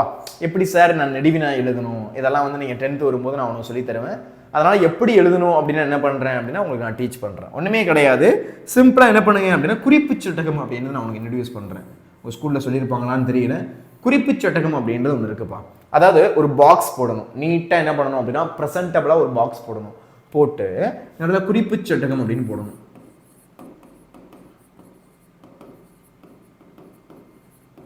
போட்டு முன்னுரை, முடிவுரை, நடுவுல சப்ஹெட்டிங் இருக்கணும், சப் டாபிக்ஸ் அப்படின்னு சொல்லுவோம். அது இருக்கணும். ஸோ இது பேர் தான் பார்த்தீங்கன்னா குறிப்பு சட்டகம் அப்படின்னு சொல்லுவோம். சரிங்களா? இந்த குறிப்பு சட்டகம் போடணுமா சார், வெரி வெரி இம்பார்ட்டண்டா அப்படின்னா நெடுவினாவுக்கு ப்ரெசென்டபிளா இருக்கும்டா. ஸோ அதனால ரொம்ப ரொம்ப முக்கியம். அதனால இது கொஞ்சம் எழுதும்போது கொஞ்சம் நல்லா இருக்கும். ஓகேவா? ஸோ பாருங்க, தமிழ் கைவினை கலைஞர்களை பற்றிய செய்தியை தொகுத்துள்ளது. தமிழ் கைவினை கலைகள், நம்முடைய தமிழ்ல பார்த்தீங்கன்னா கைவினை கலைகள் அப்படின்றது அதிகமா இருக்குதா இல்லையா? நிறையவே இருக்குது. அந்த தமிழ் கைவினை கலைகளை பத்தி என்ன பண்ண சொல்றாங்க அப்படின்னா எழுத சொல்றாங்க. அதுதான் என்ன பண்ண போறோம் அப்படின்னா இப்போ இந்த கேள்வியில நம்ம பார்க்க போறோம். சரிங்களா? ஸோ எத்தனை கேள்வி பார்த்துருக்கோம்? கிட்டத்தட்ட ஒரு 4 கேள்விகள் அப்படின்றது பார்த்துருக்கோம்னு நினைக்கிறேன். பாப்போமா? பார்த்தீங்கன்னா ஒரு கேள்வி, 2 கேள்வி, 3வது கேள்வி, 4வது கேள்வி பார்த்துருக்கோம். ஓகேவா? ஹாய் ஜூரியன், அந்த மாதிரி வந்து ஒரு 4வது கேள்வி அப்படின்றது என்ன பண்ணிக்கிட்டு இருக்கோம் அப்படின்னா பார்த்துக்கிட்டு இருக்கோம். ஓகே ஓகேடா. சரி பாருங்க, தமிழக கைவினை கலைகள், நம்முடைய தமிழகத்துல கைவினை கலைகள் அப்படின்றது பார்த்தீங்கன்னா நிறையவே இருக்கு. தமிழக கைவினை கலைகளை பற்றிய செய்திகளை தொகுத்து எழுதுக. முன்னுரை, அன்றாட பயன்பாட்டுக்காக அழகிய பொருட்களை தொழில் முறையில் உருவாக்கும் கலைகளை கைவினை கலை எனலாம். என்ன சொல்றாங்க? கைவினை கலை அப்படின்னு சொல்றாங்க. அன்றாட பயன்பாட்டுக்காக, டெய்லி யூஸுக்காக, டெய்லி பயன்பாட்டுக்காக. ஸோ அன்றாட பயன்பாட்டுக்காக அழகிய பொருட்களை, அன்றாட பயன்பாட்டுக்காக டெய்லி யூசர்ஸ்க்கு பார்த்தீங்கன்னா அழகிய பொருட்களை தொழில் முறையில் உருவாக்கும், ஒரு தொழில் முறையில் உருவாக்கக்கூடிய கலைகளாக கைவினை கலைகளை, கைவினை கலை எனலாம். அந்த கலை என்ன சொல்றாங்க? கைவினை கலை எனலாம். அன்றாட பயன்பாட்டுக்காக, டெய்லி யூசர்ஸ்க்காக, அன்றாட பயன்பாட்டுக்காக அழகிய பொருட்களை தொழில் முறையில் உருவாக்கும், அன்றாட பயன்பாட்டுக்காக அழகிய பொருட்களை தொழில் முறையில் உருவாக்கும், தொழில் முறையில் உருவாக்கக்கூடிய கலையை கைவினை கலை. அந்த ஆக்சுவலா பார்த்தோன்னா கைவினை கலை நம்முடைய தமிழ்நாட்டில் அதிகமா இருக்கும்டா. அந்த பானையிலே கொஞ்சம் வித்தியாசமான பானை செய்யறது, அதெல்லாம் பார்த்தா நமக்கு வாங்கணும் அப்படின்லாம் ஆசையா இருக்கும். அதெல்லாம் பார்த்தோன்னா சூப்பரா இருக்கும். அந்த இயற்கையா இருக்கக்கூடியதா இருக்கும், பார்க்கவே ஒரு அட்ராக்ஷனா இருக்கும். அப்ப அந்த மாதிரி அன்றாட பயன்பாட்டுக்காக அழகிய பொருட்களை தொழில் முறையில் உருவாக்கும் கலைகளை கைவினை கலை எனலாம். மண்பாண்டம் செய்தல் யாருக்கெல்லாம் தெரியும்? டெரகோட்டா அப்படின்லாம் கேள்விப்பட்டிருப்பீங்க, இந்த இந்துஸ் வேலி சிவிலைசேஷன்ல படிச்சிருப்பீங்க. யாருக்கு தெரியும்? கைவினை கலையில ஃபர்ஸ்ட் இம்பார்ட்டன்ட் பார்த்தீங்கன்னா மண்பாண்டம் செய்யறது. மண்பாண்டம் செய்யறது கேள்விப்பட்டிருக்கீங்களா? ஸோ குளங்கள் பாருங்க, குளங்கள், ஆற்றங்கரை, வயல்வெளிகள் ஆகிய இடங்களில் கிடைக்கும் களிமண்ணை பயன்படுத்தி மண்பாண்டங்கள் செய்யப்படுகின்றன.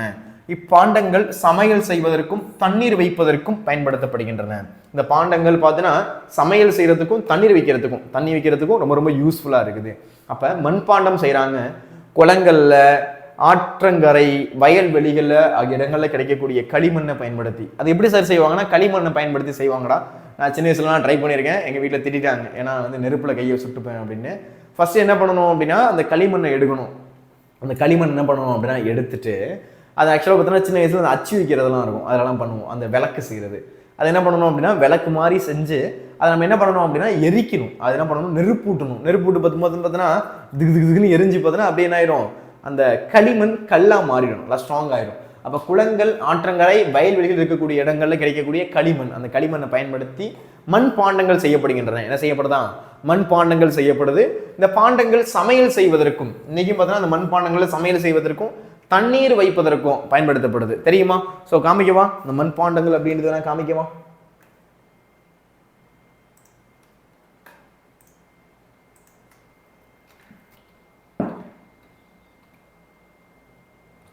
மண் பானை வேணா காமிக்கவா? இந்த மாதிரி இருக்கும், பார்த்தீங்கன்னா தெரியும். ஸோ அழகா இருக்கும். தண்ணி ஊற்றி வைக்கிறாங்களா, சமைப்பாங்கடா. இதில் என்ன பண்ணுவாங்க அப்படின்னா சமைப்பாங்க. இது மாதிரி இருக்கு. இதில் நம்ம தண்ணி ஊற்றி வச்சிட்டோம் அப்படின்னா ஜில்லுன்னு இருக்கும் எப்பயுமே. ஸோ அந்த மாதிரி தான் இருக்கும். ஓகே, சரி பாருங்க. அப்ப குளங்கள், ஆற்றங்கரை, வயல்வெளிகள் ஆகிய இடங்களில் கிடைக்கும் களிமண்ணை பயன்படுத்தி மண் பாண்டங்கள் செய்யப்படுகின்றன. அது வச்சு என்ன பண்றாங்க? ஒரு மண்பாண்டம் அப்படின்றது செய்யறாங்க. என்ன செய்யறாங்க? ஒரு மண்பாண்டம் செய்யறாங்க. இந்த பாண்டங்கள் சமையல் செய்வதற்கும் தண்ணீர் வைப்பதற்கும் பயன்படுத்தப்படுகிறது. சமையல் செய்யறதுக்கும் தண்ணி ஊற்றி வைக்கிறதுக்குமே ரொம்பவே யூஸ்ஃபுல்லா இருக்கு. சமையல் செய்யறதுக்கும் தண்ணி ஊற்றி வைக்கிறதுக்கும் ரொம்பவே யூஸ்ஃபுல்லா இருக்கு.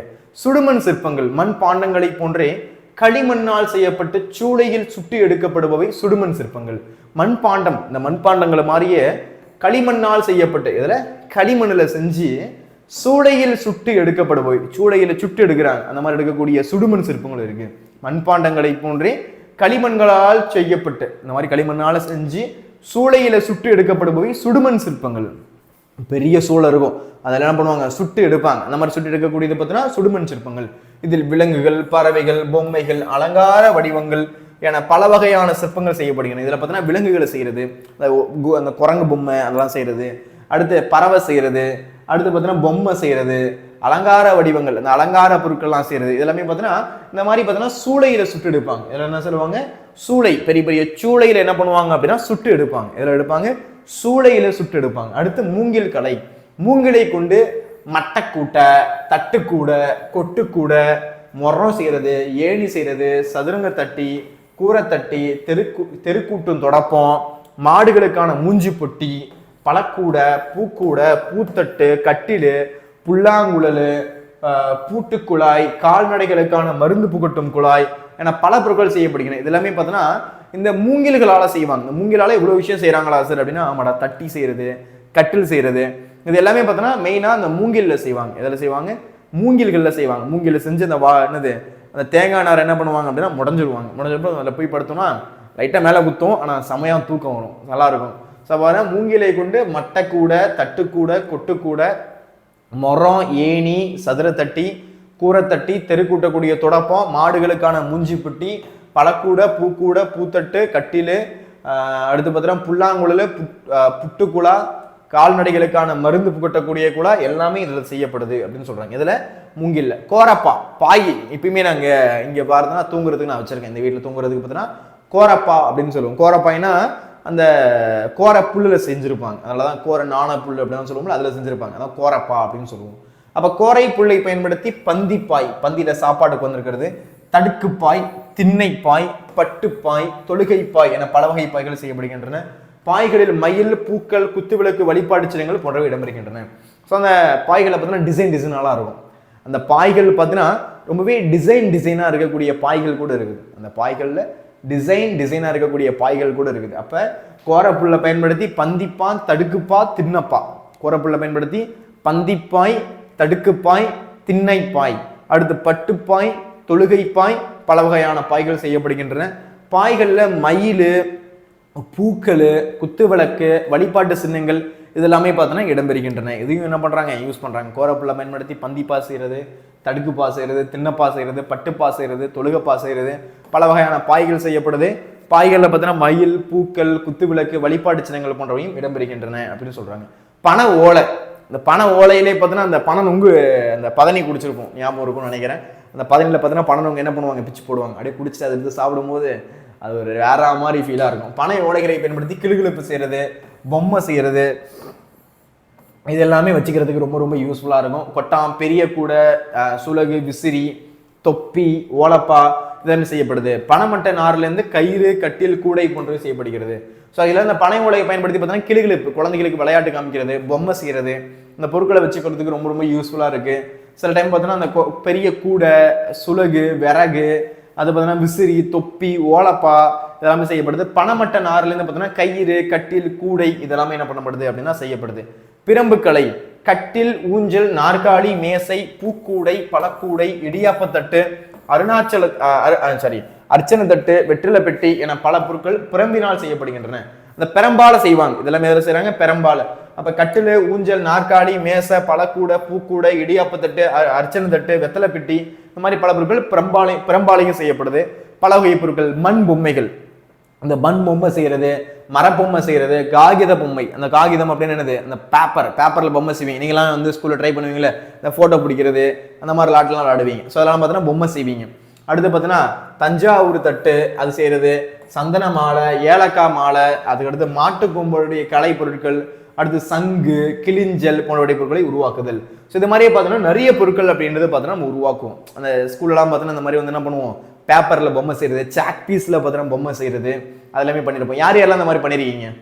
அதுக்கடுத்து அந்த பனை நொங்குல பார்த்தீங்கன்னா அந்த ஓடும்போது பார்த்தீங்கன்னா நம்ம அதில் வந்து பேப்பர் கட்டிட்டு என்ன பண்ணலாம் அப்படின்னா அதில் வந்து வண்டி மாதிரி செய்யலாம், அதாவது தள்ளிட்டே ஓடலாம், சவுண்ட் வரும், டக் டப் டப் சவுண்ட் வரும், அதெல்லாம் பண்ணியிருப்போம். ஸோ தஞ்சாவூர் தட்டு செய்யறது, சந்தன மாலை, ஏலக்காய் மாலை, அடுத்து மாட்டு கொம்புனால கலைப்பொருட்கள் செய்யறது, சங்கு, கிளிஞ்சல் இதெல்லாமே என்ன பண்றாங்க அப்படின்னா யூஸ் பண்றதுக்கு ரொம்பவே யூஸ்ஃபுல்லா இருக்கு. கைவினை கலை அழியாமல் இருக்க நாம் அப்பொருட்களை வாங்கி பயன்படுத்துவதன் மூலம் அவற்றை உருவாக்கும் கலைகளை ஊக்குவிக்க வேண்டும். இந்த மாதிரி கைவினை பொருட்களை வாங்கி பயன்படுத்துறது மூலயமா அந்த கலை அழியாமல் இருக்கும். ஸோ அவங்களுக்கு ஒரு ஊதியம் கிடைச்ச மாதிரி இருக்கும், நமக்கு அந்த பொருளை பயன்படுத்தின மாதிரி இருக்கும். ஸோ அதனால் இந்த மாதிரி இருக்கக்கூடிய கைவினை கலை பொருட்களை நம்ம என்ன பண்ணணும், கண்டிப்பாக யூஸ் பண்ணணும் அப்படின்றது இந்த இடத்துல சொல்கிறாங்க. சரிங்களா? ஓகே, யாருக்கெல்லாம் வாட்ஸ்அப் சேனலில் ஜாயின் பண்ணாமல் இருக்கீங்களோ ஜாயின் பண்ணிக்கோங்க. லிங்க்கு டிஸ்கிரிப்ஷனில் இருக்குது. யாருக்கெல்லாம் இந்த பிடிஎஃப் வேணுமோ டிஸ்கிரிப்ஷனில் இருக்குது, கிளிக் பண்ணி இந்த பிடிஎஃப் டவுன்லோட் பண்ணிக்கோங்க. இந்த வீடியோ உங்களுக்கு பிடிச்சிருந்துச்சு அப்படின்னா ஒரு லைக் போடுங்க. உங்கள் ஃப்ரெண்ட்ஸுக்கும் இந்த வீடியோவை கண்டிப்பாக ஷேர் பண்ணுங்கள். இது போன்ற யூஸ்ஃபுல்லான வீடியோஸ்க்கு நம்ம சேனலை ஃபாலோ பண்ணி சப்ஸ்கிரைப் பண்ணுங்கள். நன்றி, வணக்கம். இதே மாதிரி அடுத்த ஒரு வகுப்பில் சந்திக்கலாம். நன்றி.